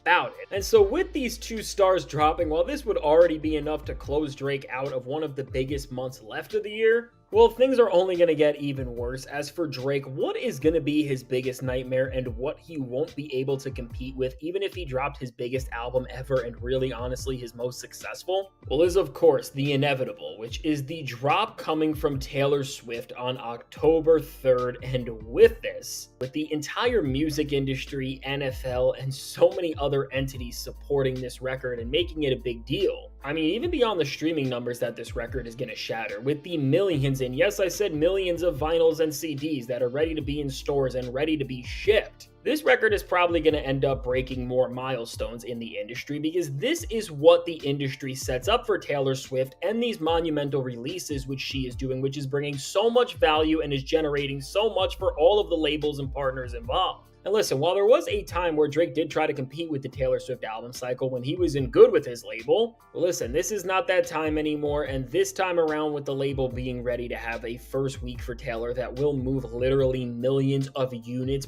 probably for at least 1 to 2 weeks. I mean, even if Drake drops after a month from Taylor, she is going to make him look like an underground rapper with the numbers that she would put up in comparison to him. And with this, well, listen, as the rest of the music industry shuts down in November and then is pretty much quiet for December, well, listen, when you gather everything going on, Ice Spice Man has literally nothing that he could do and has no way that he could not drop this album and not absolutely humiliate himself. And so really that's just leaving him with no other choice now, which is just to cancel this thing and push it back as much as he possibly can. As really, when you really consider that the first album Drake already dropped this year, which people were more excited for, already did pretty poorly and put up all-time low numbers for his career. I mean, really, Drake is just out of options and has really exhausted every single thing that could have gotten him out of this horrible place. And honestly, for everybody who has been watching this fall off, I think I speak for all of us when I say that we are not surprised whatsoever. Because truly for Drake, after trying to stay outside for almost 500 days and make these quick microwave comebacks over and over again and just keep overexposing yourself no matter what you do and never letting people miss your presence once, well, you are not paying the ultimate price for all of the ridiculous stuff and games that you have kept trying to keep up ever since the beef ended, because you know what is happening now, and you have to see that people are just tired of all the antics, and after what really is one of the worst album rollouts of all time in Iceman so far, well, listen, whatever hype Drake was trying to build up and whatever red button he was still acting like he was going to push, he has lost whatever he was holding on to in his career, and things have never looked possibly worse. And so with the Iceman album, which once again, this is a back against the wall situation for Drake, and this has become the most important album of his entire career in terms of what it's going to mean for his legacy, career, and just future in the industry. Well, what I do think is happening now behind the scenes for Drake, beyond him and his entire team just scrambling and going crazy because nothing they have done has worked, well, within this crash out is finally going to learn something, which is that he has to go back to the drawing board for this album, and really he needs to find new trends to chase and more clout to fake, because really, with this entire Iceman series of streams just showing that the only thing it's going to do for the Ice Spice Man is that this album is going to flop and ruin him, well, I mean, there's only two choices left for this loser, which is going to be to drop this album and it will flop bad and he'll lose everything, or he can just run away and forget about it for as long as he can. And with this really being the reality of where we're at, and the choice he is making is more than obvious, which even for Drake's own standards with how delusional he has been, that is saying so much. Well, listen now, just expect to see more duck faces from the guy and cringe antics, all while the industry is stacking up and getting more competitive in Q4. And listen, as you're just seeing all these other artists release big albums and reach milestones and just celebrate their dominance in the industry, just remember that Drake is sitting out there somewhere hiding and is avoiding having to do anything that will expose the fact and quantify with chart metrics and data and performance that will the worst downfall and fall off in not just the history of rap, but maybe even music, and honestly maybe even media, well, is almost fully complete. And honestly, for Drake, just bringing this thing full circle and bringing together the failure of the Iceman streams with how Young Thug just called him out and what we have seen 100% true now. Well, listen, aside from this downfall and how it's going, when you realize that every single thing started because Drake could not even properly respect somebody's mother who passed away, and this is the domino effect that has gotten us all the way to the point we are today, well, why would anybody even feel bad for this guy? And so now with all of this said, let me know. And now if you made it to this point in the video and you have not heard already, we have launched channel memberships. And if you want amazing perks, such as getting exclusive videos, being in exclusive communities, and while getting your name solidified at the end of every single video as an executive producer, you can join up right now. So click those links and check it out. It really does help me out a ton. And now if you want to see how right before this, well, Iceman episode 3 really did just destroy the entire Drake fan base. And this is why he has to cancel this album, and this is why things have reached an entire new rock bottom. Check out the suggested video.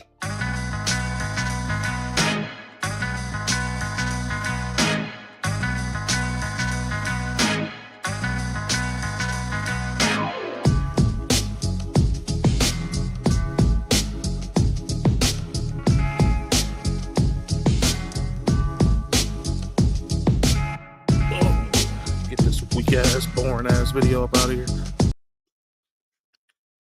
Boring ass vid. on a slippery Fansville. I'm number one. Look, our QB's on the draft slide. Any minute now. Oh, he's going.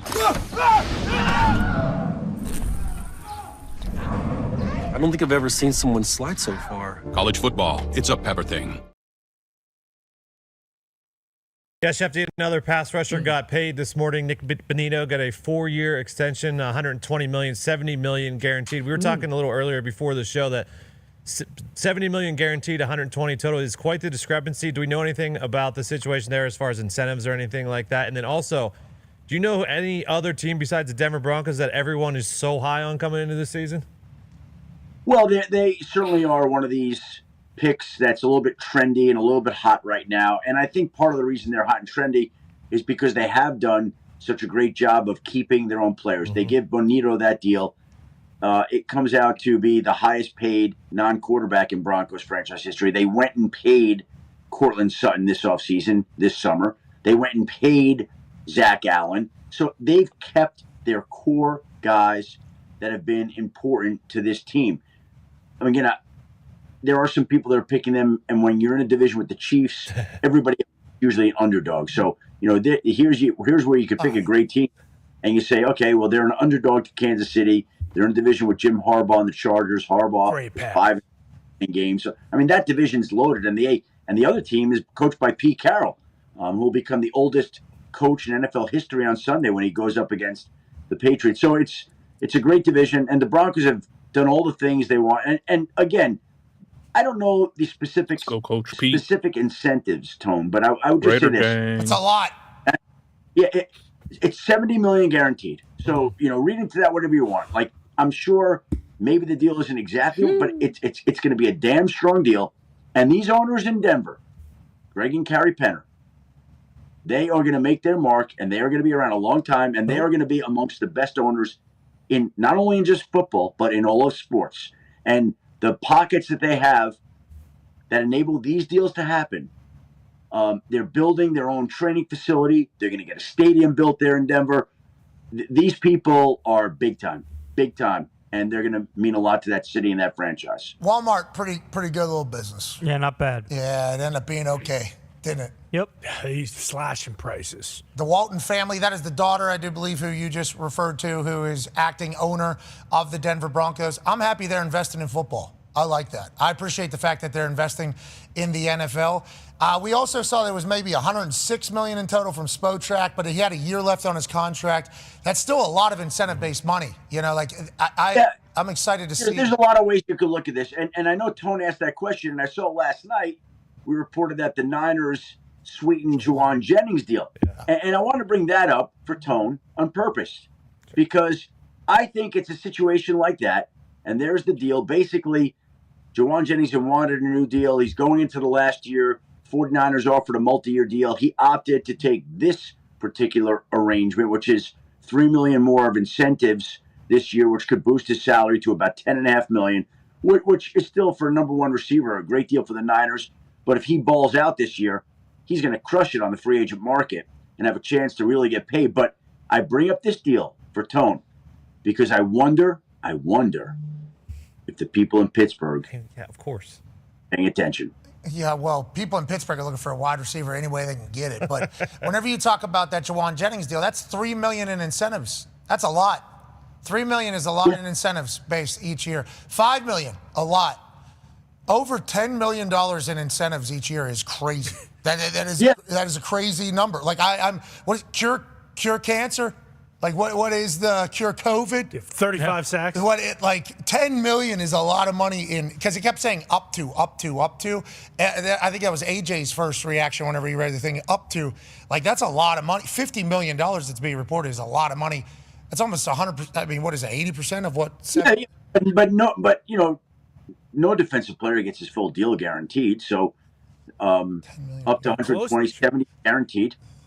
I mean, I don't know. 70's good. 70's good. I just didn't know if we knew the incentives. You got to win a Super Bowl. You got to have 3 touchdowns. The devil will be in the details. The devil will be in the details. But couple pick sixes. be a strong deal. Need a pick six in the Super Bowl to pick up $2.5 million. You need like that. $10 million is a lot of money. Nick Bonito is certainly a game record, and I don't love that this was the first highlight. Sure. I mean, just got to run every single time. Such a good read. Okay, rookie, he didn't know what he was looking at. A guy popped up out of nowhere. He said, "Is that Troy Polamalu, Ed Reed out there? Who the hell is this Foxy, guy?" why would you do No, that? it's Nick Bonito out of Oklahoma, and he's a dog, and he just got paid $70 million guaranteed. Schefter, with some of these players, did they have to tell them last year, like, hey, we're so strapped for cash because of the dead cap, like, you need to wait till next year and we'll take care of you? Well, which players are you talking about? Broncos. Yeah, Broncos. Like Cortland Sutton, Zach Allen, like all these guys they paid, a lot of them, vet leaders. Is that why they... This is the choice that I think all teams make, right? Like you try to figure out when is the best time to sign your guys. And the price, if you wait and the guy performs and he stays healthy, usually goes up. And look, by the way, let's look at it at the flip side too, right? Sometimes it goes the other way. Elijah Vera Tucker is going to be a free agent here, and he tears his triceps in practice on Tuesday. It's not ideal. So now, when you're Elijah Vera Tucker next year in the free agent market, you're probably going to have to sign a deal, a 1-year deal, and get back to that point, and then try to hit the free agent market again in 27. So sometimes it makes sense for players to wait. Sometimes it makes sense for players to sign an extension. Everybody's different. You have to factor in the player, their history, what the offer is. There's a lot of different factors at play. There's no simple answer to any of that. There's also, $60 million in dead cap for the Broncos last year or whatever. Yeah, because correct. And by the way, that's probably a big part of why they had to wait to pay these guys, because Russell Wilson was getting his lion's share of that. Now, and by the way, I think there's still money left over now this year on Russell Wilson. Yeah, 32 million. Yeah. Good question, though, Con Man. Yeah, I'm just Very trying to get good. to the bottom of the Very ball good. of it, Any other... And excellent insight from Pat, bringing up... That was very good, Pat. Oh, Very thank you. good. Yeah, we try to do a little bit of that around here.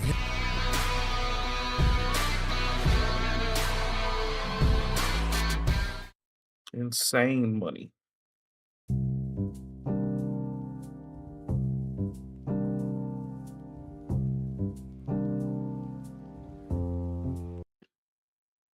Marie, I'm going to show you exactly what the scene is like behind me. Take a look very closely here. Now, what you're seeing are the side windows on Huron of the Rolex store located on Michigan Avenue. From police scanner communication, it appears the thieves involved used axes to break through the display windows, and shots were fired outside the store. Now, look closely as well. You see that watch you referenced, Marie, hanging out of the shattered glass. This happened around 2:40 this afternoon. From police scanner communication, we know about $261,000 worth of merchandise was taken. Now, listen closely. We're going to play you police scanner communication as the robbery unfolded here at the Rolex store. The robbery just occurred 700 North Michigan at the Rolex store. 6 males in ski masks damaged the store. They're armed with axes. Shots were fired outside the store, broke the windows. People were busting the windows, and somebody in the background said it was shots. The security guard observed them shooting. So yes, the bad guys were the shooters. This was a successful robbery. They have recounted. They are missing watches. This was successful. Now, what you're seeing now is video from CBS Skywatch. This is over 69th and Peoria. You see a person in handcuffs. This is where police scanner communication says 4 people involved in this robbery at the Rolex store on Michigan Avenue were taken into custody. You also see the red Nissan Murano that was used in the getaway, police say. Scanner communication. At the time, the suspects in that Nissan were pursued. They were throwing items, presumably watches, out of the window. Again, a total of 4 people in custody. This is sad, bro. It's really sad that this is happening to Chicago because, the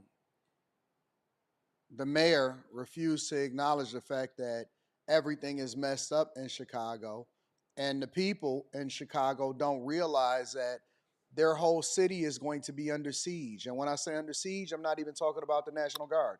I'm talking about the Trump administration. The Trump administration has made it clear that in order for us to promote America, Anton, you got a new watch there, especially the bud. one in the Midwest, needs to What be is that? safe. And I don't think that that's an unreasonable ask. I don't think Why it's does that look like unreasonable to say that the largest city in the a Midwest, sky which is dweller with an Chicago, oyster and flex? the Magnificent Mile, who It has a is. historic vacancy rate, Let's see if should we be can pause safe it. I mean, they got a for two-tone shoppers. Now, when shoppers get Datejust brazen right there. enough to We go don't to care about what a is supposed to two-tone be one of the Datejust. most That's popular shopping destinations $8,000. in We don't care about that. Chicago on I a want to see the magnificent Sky mile Dweller he and has rob on the the Oyster Rolex Flex store and then band. jump in I a want to getaway see car, this. regardless of whether they get caught or not, it sets a precedence and it's It's a a cultural norm. And blackface. this is why the mayor of Chicago is the worst mayor in the United States of America. I don't Quite know. possibly That because it is a great runner-up I don't know if I've seen a in Karen blackface Bass gold. over I there in don't Los know, man. Angeles. And then obviously we know about Mike Johnston down in Yeah, it's a blackface Sky Dweller on the Oyster Flex band. Yeah, man. He just turned up on that Denver, shit. and we know everything about what's happening all over the United States of America. Obviously, you got the New Orleans mayor and stuff like that, but this is bad. It is horrible. It is very, very bad. This isn't a simple theft. This is them coming in with guns, them coming in with axes, them taking a whole lot of stuff. If y'all ever have been to, I went to Mexico. I forgot what the name of the city was, but I went to a high-end Rolex store. Obviously, it's an authorized dealer, so it wasn't necessarily a actual Rolex store. It's all of them are authorized dealers from Rolex, and they had like armed security. Like they had people in masks standing all outside. Yes, they Before you ever should. get to it, you couldn't record or anything like that. And I had never really experienced anything like that going into a jewelry store or going into a watch store before, right? And it was just weird. It weirded me out so much to where I just didn't even feel comfortable shopping there because that's not the norm, right? Fast forward, if you go down to Miami, right, in a design district, if you go, even here in Michigan, if you go to Somerset and you go to the Rolex, you know, the authorized dealer is Tappers, is the authorized dealer out there in Somerset. I buy a lot of watches from there. It's just cool. You know, they got regular security that is outside or whatever and around, but it's not like that. But you don't see this type of thing happening in other major cities to where people are breaking into the most prestigious shopping place and feeling as though they can get away with it, and it turns into a high-speed chase and helicopters and all of that. And so now what is happening, the only reason that you've seen them get arrested is because now you have people, you know, that are vested in Trump not coming, not because they actually want to create a culture to where you don't have thieves getting away. And then obviously, even if they get arrested, you got the Safety Act. So they may even get released. I don't know if Trump's executive order has taken place to where the Illinois governor is willing to enforce no longer supporting the Safety Act that was basically being able to give no cash bail to non-violent crimes and things like that, and even some violent crimes. But, you know, they're only doing it so that they can try to prevent the National Guard from coming in because they've monetized crime inside of Chicago. Now, if you want to know how they monetize crime, make sure y'all subscribe to the Millionaire Morning Show. We do live streams every Monday through Friday, sometimes on Saturday, and then we have dope conversations. But yeah, they're basically monetizing crime over in Chicago, and it makes the people look bad. It makes the culture look bad. It makes the city look bad. And more importantly, it reflects bad upon the United States of America. Joe, Erica, I want to show you the windows behind me. Take a look at these two windows. They are shattered. Look closely. You see a watch right there dangling from the broken glass. Axes were used and shots fired by the robbers to shatter these windows of the Rolex store here on Michigan Avenue. That's what police scanner communication revealed was used to break the windows here by the four men that you see in this picture. One of them holding a large red bag. They got away with about $261,000. Look at this, yo. Look at the culprits. In broad daylight. Oh, wow. No fear. Oh, wow. Hoodies. Work together. Hatch the plan. Do you think that this would have been a thing had the National Guard been there?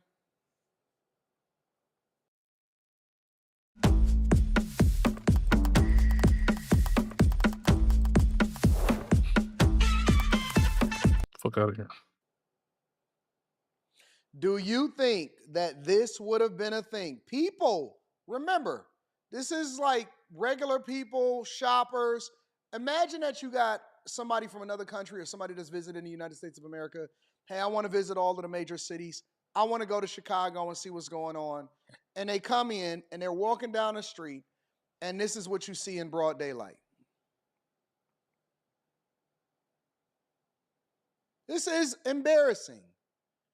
If I were the Chicago mayor and the Illinois governor and the aldermen, the 50 aldermen that all make over $100,000+ a year, and the police officers, I would be embarrassed. I would be absolutely embarrassed about what happens and what is going on in Chicago.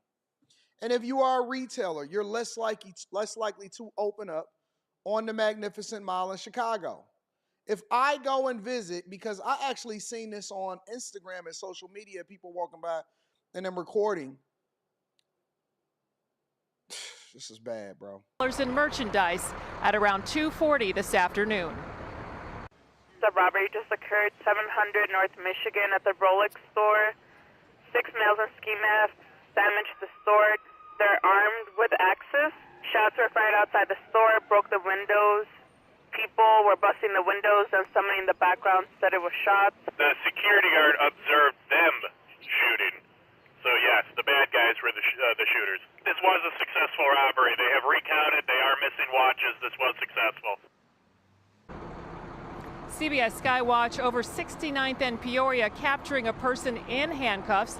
This is where police scanner communication says 4 people involved in the robbery at the Rolex store on Michigan Avenue were taken into custody while they were pursued by police by air and on the ground. They were throwing items, presumably watches, out of the window. Y'all let me know what y'all think inside of the comments. Make sure y'all tap into the Patreon link is in the description. Teach Henley, 40% off your first order, 20% off for life. I love you. I appreciate you. I'm going to holler at you guys later. Sad. Peace. Are your teams on a winning streak? Get in on the action with NFL Sunday Ticket month to month. Join now and cancel anytime to watch your favorite teams' out-of-market Sunday games. Sign up now. Terms and embargoes apply. So I had a man today ask me if I was ready for a serious relationship.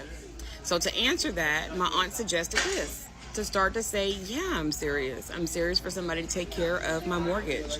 I'm serious for someone to take me on vacation. I'm serious about meeting someone that wants to pay a car note and my insurance, that wants to pay my phone bill, my electricity, my internet, that wants to pay for me to get my hair, nails, and lashes done when I want to get them done. Seriously ready for somebody to put gas in my car every Sunday. I'm seriously ready for somebody that, wants to be a stepdaddy. Well, real daddy these days. I don't believe in step. I'm seriously ready for a man that doesn't want other men. Because that's a Houston thing. I'm seriously ready for a man who's about their life.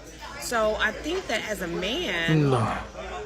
Before you ask someone, are you ready for a serious relationship, think about what serious actually means and define it. Because for me, serious means I'm ready for someone to come in and actually be that HNIC that I need for him to be. Now, this video I saw, it went viral. I believe Anton Daniels covered it and Worldstar picked it up from Anton covering it. And I thought it would have more views on TikTok, but it's only got like 8,000, which I'll link her information if you guys want to check her out. But sounds like she's describing a husband. And you said a man asked you, are you ready for a serious relationship? Guys, I don't even waste the time anymore. If that's her preference, if that's what she wants, that's on her wish list, it's fine. We can call her delusional. And I know this isn't what you guys are expecting me to say, but you guys already know it's tons of women are saying the same thing that this woman right here is saying. Saying the exact same thing. And you don't get anything in return. And a lot of you guys aren't even getting buns out of the equation. But this is why a lot of guys aren't taking women seriously at all. Right? And these women, and she looks like she's in her 40s. And a lot of women in their 40s are living like this. I'm looking for a stepdaddy. I'm looking for this. But she says, I'm ready for this. And a lot of times when we say these things, because I'm talking about men too, but women more so. When you say these things, I know the question was, well, what are you going to do for that? But you're saying that pay my mortgage, pay my car note, get my hair and nails done, get this done. And it just sounds like basically what all you're saying is that I don't want a man. That's what it sounds like. I want a husband, straight to the point. I want a husband. I don't want a man. Everything she said was basically monetary and for her benefit. She's not saying I'm ready to pour into a man. I'm ready to be submissive to a man. I'm ready to do this in a serious relationship. Everything was monetary, and that's why a lot of dudes are like, just being with a black woman, you have to pay to date her. You have to pay to be in a relationship with her. And a lot of people like me now, like I'm not even, I've done enough. I've done enough dating, and it's just me now. I'm just chilling. You know what I'm saying?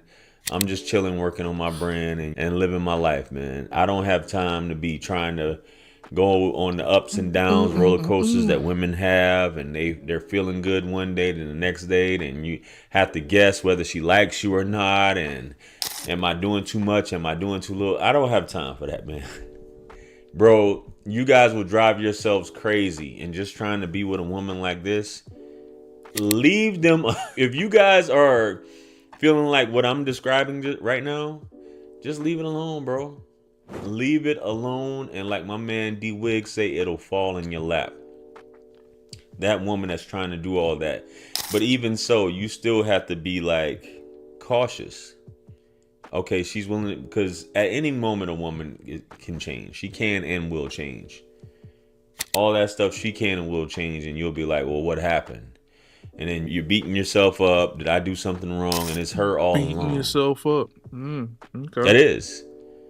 That's So what I you're just doing? encourage you fellas, man, worry about yourselves, kings. Worry about yourself. Leave these women up to whether they have to default to selling buns, then that's just what they're going to have to do. They're going to have to default to selling buns, distributing the buns, and that just be that. You guys can't be Not wasting distributing the time buns. beating yourself up all day worrying about whether a woman likes you or not. Women will tell you based off how they communicate with you if she likes you or not. If you can go on dates, you can communicate, you can say all these things, and tomorrow all that stuff can stop with her if she's contacting you back, which is dope.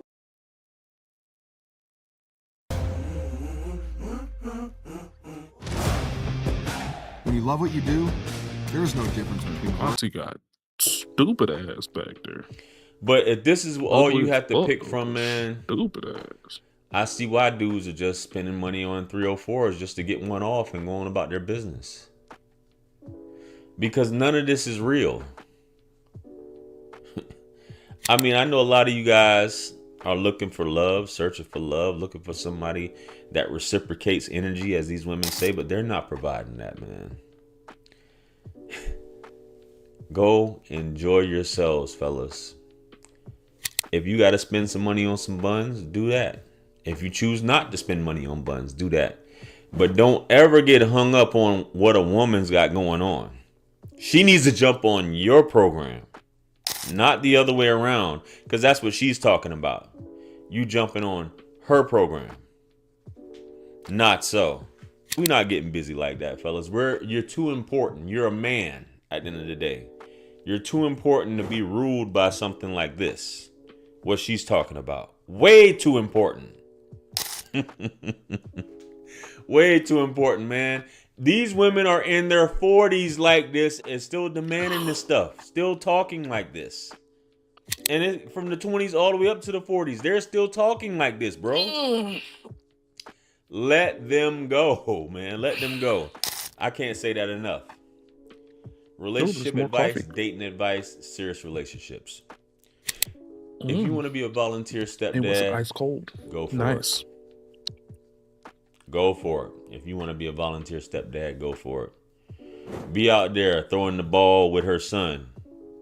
Be out there trying to be cool and all. Man, who got time for that, man?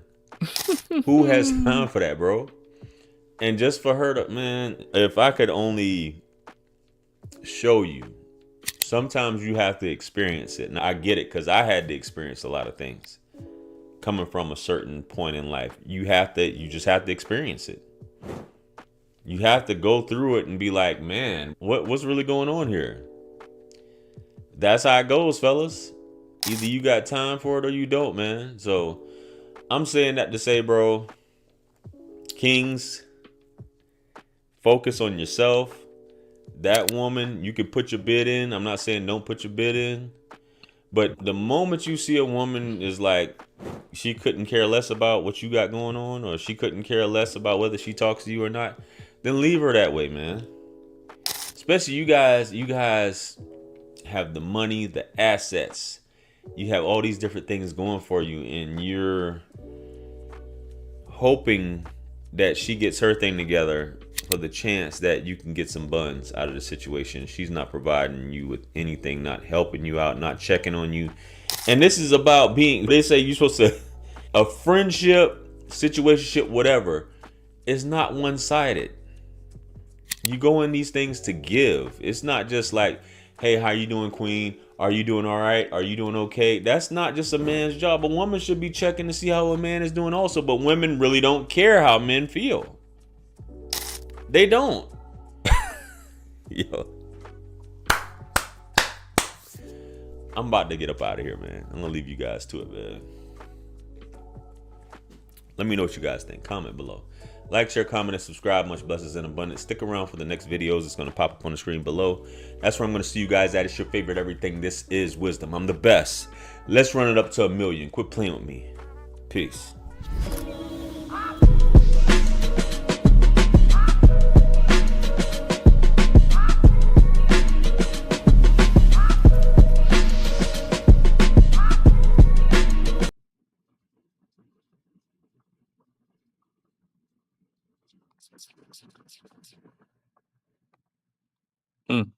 Okay. I was like, why can I hear all?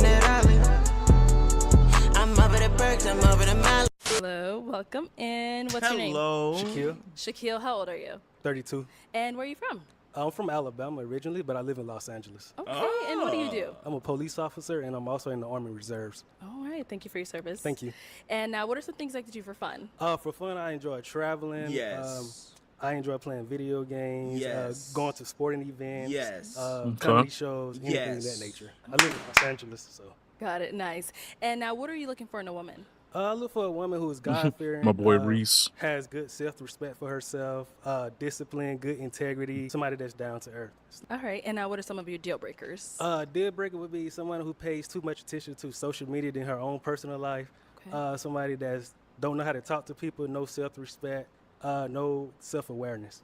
Okay, got it. So we did get a Let's get go on over there and see why they ended up popping. Let's start here. Damn. That's crazy. It's so damn hard to please a woman. What did he do? Hi, my name's Jovanay. I'm 29. And Jovanay, what do you do? I work in property management, and I just got my real estate license. And why did you end up popping your balloon? A few things. Initially, I popped just because of height. I'm tired. What? Height, but he's taller than staring you. each other eye to eye. That doesn't make him insignificant, weaker.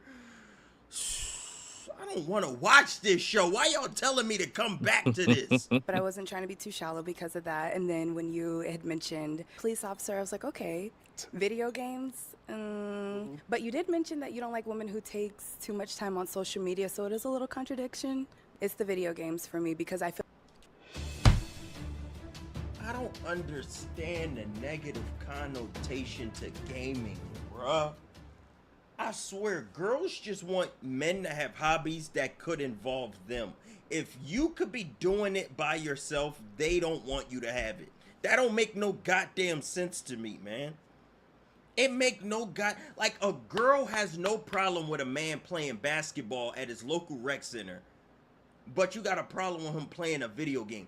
You not gonna hop on that court and start fucking hooping, so why do you care that he plays video games? Because you not gonna jump on the controller and start gaming with him either. I don't understand why gaming gets so outlawed.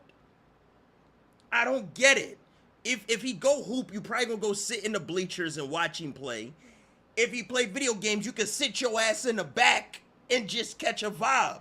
I really don't get it, bro. I don't get it. Someone that's your type? Oh yeah, absolutely. Very beautiful. Good dress. Thank you. All right, thank you. Head down over here. Your name and age? My name is Talia, and I am 27. And Talia, what do you do? She Human looks resources. strong. Hey, and why did you end up popping your balloon? Just She initial looks attraction for me. strong. Okay. And what was it? Oh, nothing. I'm the type that when I see my man, I want to be like, okay, that's my man. I didn't get those vibes. Got it. And now is she someone that's your type? Not really. Yeah, just not my personal preference. Okay, and why not? Just initial attraction. Thank you. Let's head down over here. Your name and age? Raven, and I'm 30. And Raven, what do you do? I'm a dental assistant. All right. And so why'd you end up popping your balloon? Just the video games. I hate to be against it. It really is just like a huge waste of time. It's a waste of time all of a sudden. Motherfuckers can't Right. play a game. It's a waste of time. It ain't got shit to do with you. Like, what? How does him playing a game waste your time? I don't get it. I don't get it. What does that have to do with anything you got going on? Okay. Sorry. And now is she someone that's your type? Yeah, absolutely. Very gorgeous. Thank you. You too. All right, cool. Thank you. Let's go on over here. Your name and age? I'm Sabrina. I'm 28. And Sabrina, what do you do? I'm a PhD student full time. Yeah. And why did you end up popping your balloon? So I popped it partially because of the police thing. It just seems kind of like a scary job and just not the kind of job I would want to date someone with. And then also, yeah, the just interest of like video games, sporting events. Like I don't really like that kind of thing. So it was hard for me to imagine like things we would do together.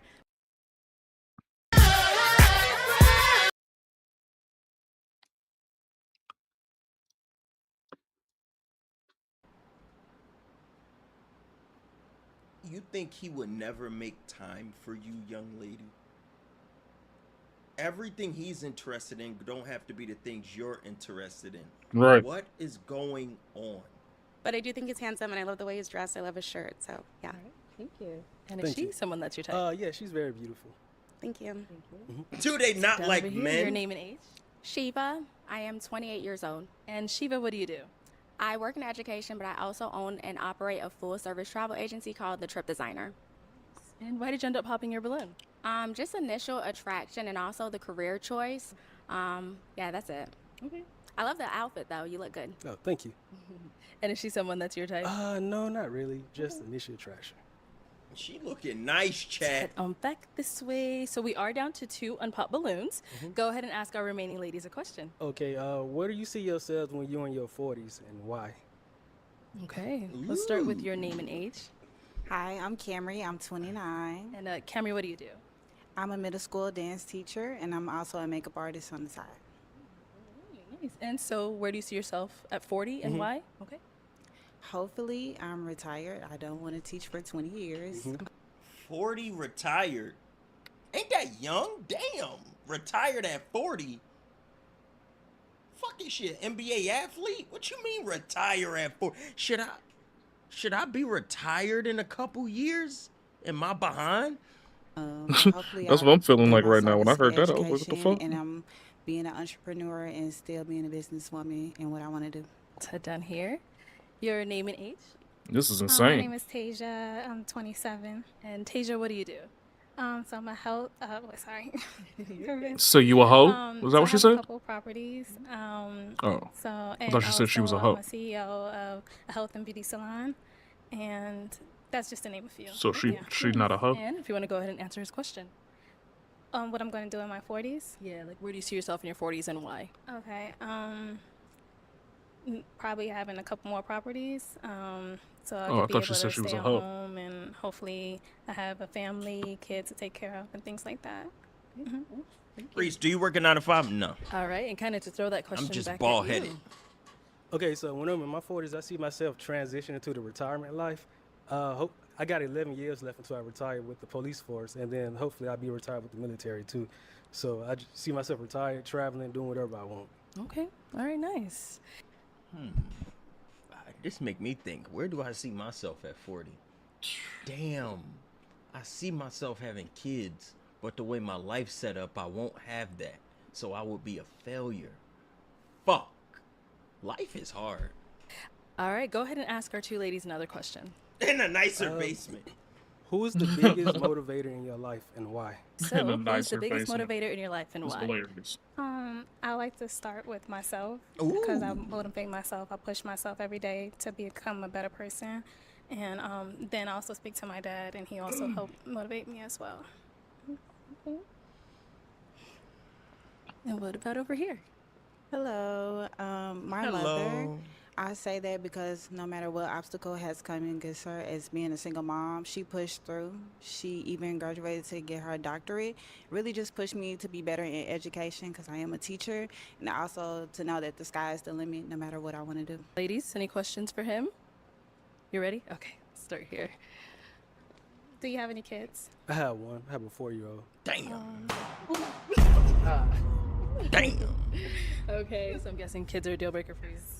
Okay, but you held on to your balloon for quite You've some been time. out here also. getting this freaky I find him on. attractive. Alrighty. And now, is she someone that's your type? Oh, absolutely. I probably would have chose her. Oh. Look at her. She geeking. Is she someone that's your type? Oh, absolutely. I probably would have chose her. Oh. Look at her. She. Ew, he got a kid. You don't like that. Well, I have a question. Is the mom in the life of the child? Mm-hmm. Okay. Okay, yeah, no. Sorry. Okay. Okay. What? Yeah, we have a great co-parenting relationship, though. So, you know. What she meant by is the mom in the life of the child. Of course. If the mom is alive, hopefully. Like, you want her to be a deadbeat mom? Do you guys live in the same state? We're in the same state, but, you know, she moved on with her life. She's in a relationship, so I'm doing my own thing, too. Okay, I'll take my balloon back. We're getting married. That balloon back. We'll be back. All right. Is she a model? She got some long legs and she got that look about her. Agenda of popping your balloon. I don't want to date anyone that has children. It's nothing personal. I just want my first kid to be their first kid. Both of my parents are 100% disabled veterans, so I support everything that you do. You have a good career, good head on your shoulders. So Thank you. And is she someone that's your type? Yeah, she's attractive. Okay. Thank you. Well, let me have you scoot that way for me. Let me have you join us up here. We'll ask a couple more questions, see if it's a match. Ain't no way she head over heels for this square. Taste my metal, you're a loser. How you gonna hate on my brother here? He out here making plays. All right. Do you guys have any other questions for each other? Making he can go plays. Okay. No, I don't have any. Okay. He want her. I can ask later. Oh. Okay, well, let me ask my question then.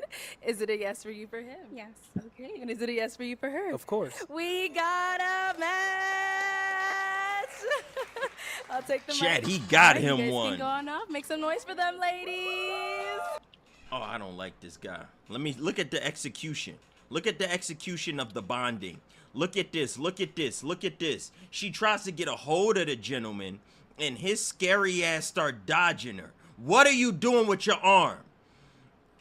I don't like that technique. Something was off about that chemistry there on the end. Right there at the end, something is off about that chemistry. I just can't put my finger on it.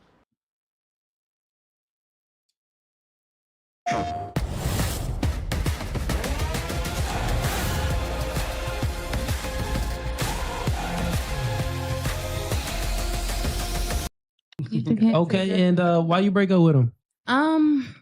I would say outgrowing someone. You know, Outgrow? no, seriously. What you mean to outgrow him? You hit the lottery or something? Like, No, what look, you talking about? I've outgrown him mentally, and it's just that analogy where you said just chasing someone and liking them more. That was me. I liked him more. So I think as I've gotten older, I've realized, like, wait a minute, I'm way more than what this person has, you know, told me I've been all these years. I'm so much. Wait, how long was y'all in a relationship for? We were in a relationship for like, I say 11 years. Oh, okay, you got Yeah. half kids by him. Mm-hmm. How many? 2. Better go find your baby daddy. Okay. No thanks. No I'm thanks. broke up with him. No, Why would you leave the father of your kids? That don't even make no sense. Because it just wasn't. It was toxic, and I had to make the best 11 years decision. though is wild. Like, Yes. okay, y'all done been That through was like everything. high school, yeah. So you just start to outgrow. I'm 29 now, so what I wanted at 19, that's just different. And the characteristics that I see. I in that understand person, I'm like, 100%. So you single? Yes. Would you date a man with kids? I would. Okay. I mean, yeah. I mean, that would be. You know, I mean, some better, chicks. pretty- It'd be a lot of girls that be like, I don't want to date men with kids, And they but they got got kids. I'd 5 rather date a kids. man with kids. I don't know about that. I'd rather date a man with kids. understand parenting. Right. Yes. Mm-hmm. Okay. I wouldn't mind if you had kids. All right. I mean, fun fact. Guess I'll go Fun easy. fact. Thank you for going easy on me. Fun fact, I would say I'm into science. I'm a whole nerd for real. So that's a Give fun us fact. one scientific fact. Okay, so Not nothing on no Snapple bottle either. wine, like you can I don't know what a Snapple bottle is. This chick is staring her down. you know, What did she every season do? is 90 days. There you go. Every season is 90 days. Shorty said her fun fact is that she's basically an aspiring scientist, Yes. but can't give no scientific facts. She said every season is 90 days. Look, it's the same cycle every 90 days. Let's Not give the same. another scientific fact. Okay, Because that ain't no scientific fact. That's not Okay, scientific. let's categorize wanna- it for you. Let's categorize it. Give me a scientific fact about men. I would say definitely not as smart as women. Wait, what? I don't That's I'm sorry. I'm sorry. Whoa, we are smarter what? to some extent because Wait, what? Well, it don't develop Remember, as men don't the mature same as ours. I'm sorry. Some of you, but So I mean, that is a fact. scientifically, you're wrong because have you ever heard of the bell curve? No, what's that? I thought you was the aspiring scientist. I know everything. I'm open to learning. What would you say the bell curve is? You were supposed to be explaining the bell curve since you said that, oh yeah, I'm very into science and No, that's but my fun Has fact. something to do with the frontal lobe. Okay. No, it doesn't. I do personally feel like women can achieve more consciousness and more alertness more than men. Isn't it But- scientifically no, listen. proven that women are more mature than Just men? a tiny bit, No. not a lot. Wrong. Yes, it's true. Just a little bit. It's very true. We Very might true. not be Wrong. more Wrong. mature Men are than slow. Men are so slow. It's not even a joke. Okay, look, just a tiny bit. Imagine if I said that. Y'all be like, oh, Okay. misogynist, he's a woman hater. Men You are said slow. enough. I've never said any women are dumb and though. y'all slow. you did and- just slow and grown. Yeah, enough. seriously. So The when we call a process. woman fast when she's 12, it's really just because she's genetically smarter than men. I mean, Okay. that's how So- we grow. I'm sorry. Since you can't give any scientific Okay. fact about men, your scientific fact was wrong. You said that women are smarter than men. This is scientifically to be proven untrue. And this is proven by the bell curve. So there's a bell curve, right? And when it comes to IQ, most people, the general population, it'll be even, right? As far as men and women, they'll be even on a bell curve, meaning that they'll have a similar IQ, most individuals. But Style starts with the details. The difference between mid and next level, a real gold chain that hits. Lifetime guarantee. Over 36,000 five-star reviews and a free chain with every new order.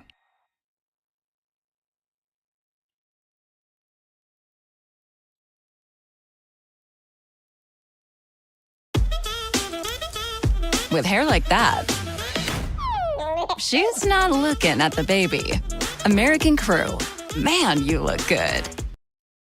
we have men on the opposite end of the bell curve, like the left end. Most of the dumbest people are men. That's on the bell curve, I right? agree. What's the bell curve, though? I'm explaining it to you Okay, now. He's gonna tell us. Yeah. Let me see.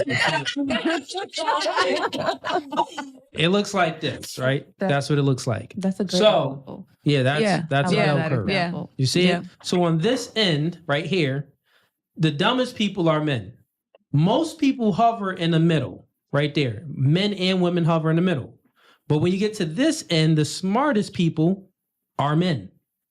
And who So made that? Who time made out, that time graph? out. This is This- based off IQ? This that is Trump? based off IQ. So listen. Was that Trump? No, stop it. Listen. That's Trump. Who made that graph? So listen, when you look at it, I mean- so it's scientifically proven facts that, yeah, you'll get like the dumbest people will be men, but most individuals, like men and women, hover here anyway. But we excel when we are like the smartest men excel. They're over here, like much, much, much smarter than women. I have a question. Yeah, I agree. They're the smartest ones to cut the tree down. Like, The we're smartest ones speaking to about the be smartest a people are- mechanic. The But I smartest have a one to question become a about that. firefighter. What is this? Yeah. Where is the statistic like curve coming from? Like the age. I mean, not the age, the time What? period. Because For maturity, you mean? No. What you talking about? I'm talking about because you're talking about the When was smartest the men statistic versus given? the smartest women, right? So for a long time, we didn't have the same like not abilities, but the same resources as Opportunities. men, and like in history. So like, do you know where the statistic is coming from? Like where you're saying that Year. like men versus women are like smarter? Do you I mean, the When did they IQ come test up with the wasn't bell curve? It wasn't out when IQ test wasn't even invented. In the early 1900s. I don't know exactly when it was invented, but this all came about when women was in a workforce But I'm saying, do you know? and like was the time was getting frame? education. No, I don't know the exact time frame of it, but if they just pull it like now, like they the pulled it bell now, curve it'd that be I slightly presented different. to you, I think the last IQ test was, this study was done, maybe 2022 or 2021. So yeah, it's recent. I think so. What are you trying to get at? Are you saying that? No, I mean for as time goes, like we all know that a lot of things that were created or invented were behind the scenes, either created or in some way, shape, or form inspired by women. Wait, what? I'm talking about like what? Are you like talking about statistics change I'm talking over about the years? like the statistics Like- of being smarter and all that stuff. He's saying that I was asking him about the time frame for that because like when we're talking about time frames, a lot of things in the past, I'm not talking about like right Yeah, now, or developed but I'm by talking about men. in the past, a lot of things that were created by or inspired by women. It was a matriarchal. They were definitely put it on the back burner or not Taken given by credit men. for by and then they're okay, this is now my work because this is just how this is how it is because I'm your husband or Like, that's I'm how your it's supposed to be. supervisor. You're right. Or things like that. So like that's why I was asking him Yeah. what the time frame So was okay, for so I that. see what you're trying to get at. You're essentially saying that, well, how do we really know what you're saying is accurate? Because back in the day, men would take a lot of credit for things because women wasn't in college and they weren't really working like that. So if they did invent something, how do we really know that the woman didn't invent it? Well, even before I even ask that and debunk that, let's just speak about it biologically. Let's give some more biological facts and differences between men and women. So men, we have a natural proclivity to create. A natural proclivity is built in men to create. The reason being is because we have a natural propensity to compete. We want to compete with one another. When little girls play, if you ever observe little girls when they play, they'll play things with no competition. They'll play house. They'll play hopscotch. There's no winner or loser at all in hopscotch. They play these things because they're very social. You want to speak to one another, and this is how you get some happiness and how you feel a sense of purpose by being very social. This is why it's very easy to get chicks on a podcast. Well, not that easy. Got to book like 30 of them just to get like 6 to show up sometimes. But hey, it is what it is, right? But so women are social. But when you look at boys and observe boys, every game that they play, it has a clear winner and a loser. They'll play things like tag. They'll play other, games like hide and seek, like let's go. It's always a clear winner and a loser.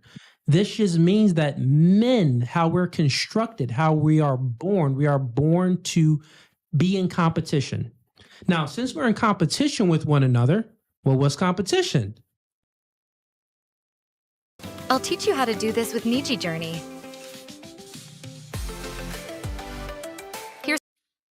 You do something, I want to do it better. We create. We have this natural proclivity, this tendency to create things. And this increases at our later years. So this is the differences between men and women. And it doesn't mean it is an overlap. Yeah, there's women that be playing with the boys at young age, but there's not many of them. Then there's women that want to get in certain fields like STEM, science, technology, engineering, and math. But there's not a lot of women going into those fields, even though women have all the equal rights and there's so much propaganda to push women towards STEM, science, technology, engineering, and math. But guess what? It's funny. With all of this propaganda, with all of this media telling women to go into these fields, they still choose to go into fields like social work, to be a nurse, to deal with people because you're social. It's like embedded in you. I know you want to say something, but hold up. Listen, pick up the game. So I'm just speaking about the biological differences of men and women, which creates these tendencies in us to go out there and to create things, right? So now let's bring it back to the topic. Now you know the biology of us. Now let's get into the motivations. Women. So everything that you're looking at, these mics that you're holding, the lights that you're seeing up here, this whole building, not one woman built the building. If you Google it, has there ever been a group of women that built a building? The answer is no. They never even built a building. It's for us, though, Stop, right? listen real quick. Okay. You never built a building. You never put four walls up and a freaking ceiling with a door and some freaking windows. You never did it. Hold up, Bees. Just listen to that. I want you ladies to feel the impact of that. You never did it on the face of this planet. You can Google it. It's never been done. Why haven't they did it? Because men have this natural proclivity to create. And guess what? We do these things for y'all. Right. We build a building for you. It's for the If you built a building, you wouldn't even want a man in there. If you had to build a building. Think about it. If you actually had to build a building, you don't want no niggas in there like, I did this, forget y'all. Now, there's certain things that women did invent and stuff like that. We're not saying that they didn't invent anything, but 98% of things, 98% of inventions, all men.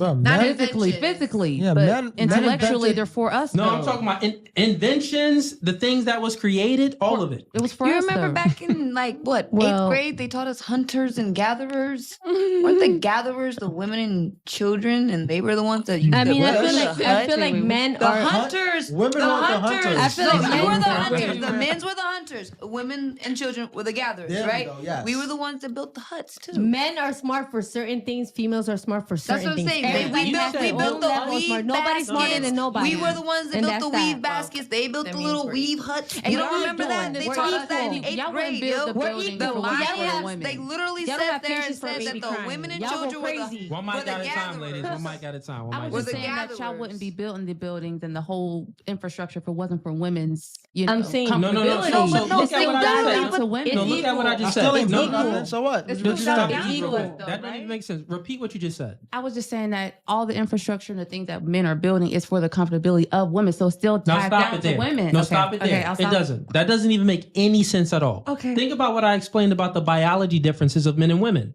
How if there's no chicks, we have this natural propensity, meaning that it's rooted into our biology to compete.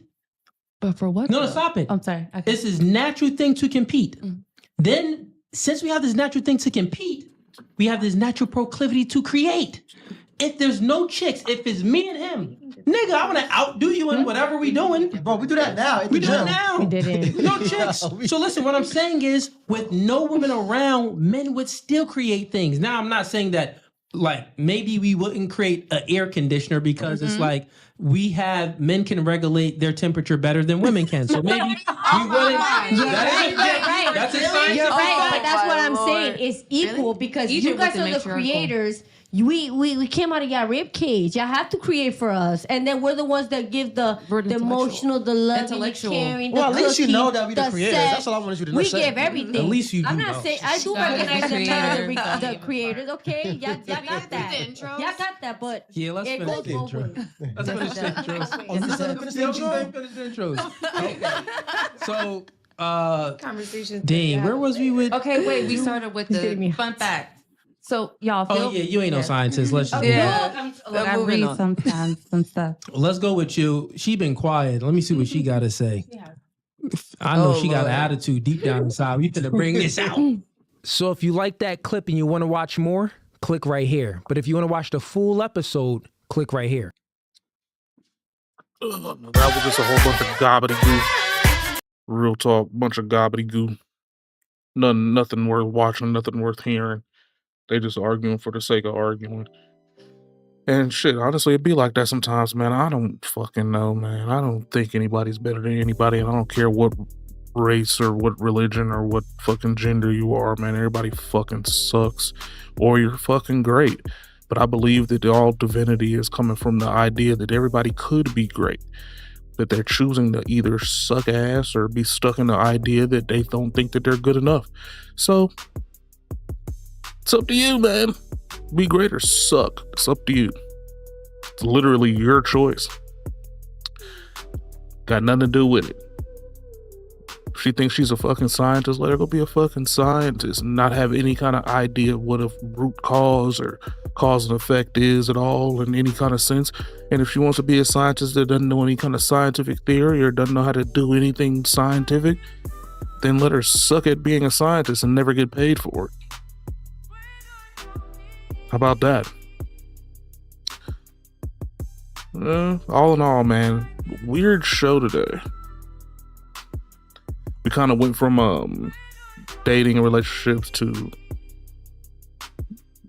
dating and relationships, black versus white, and then we went to the weird ass aspects of content creation, and then went back to dating again. I don't know. This is a weird situation, man. I just think everybody's kind of fucked up right now, man, and nobody's really paying attention to anything at all besides what they think that they need to pay attention to, and it's all wrong.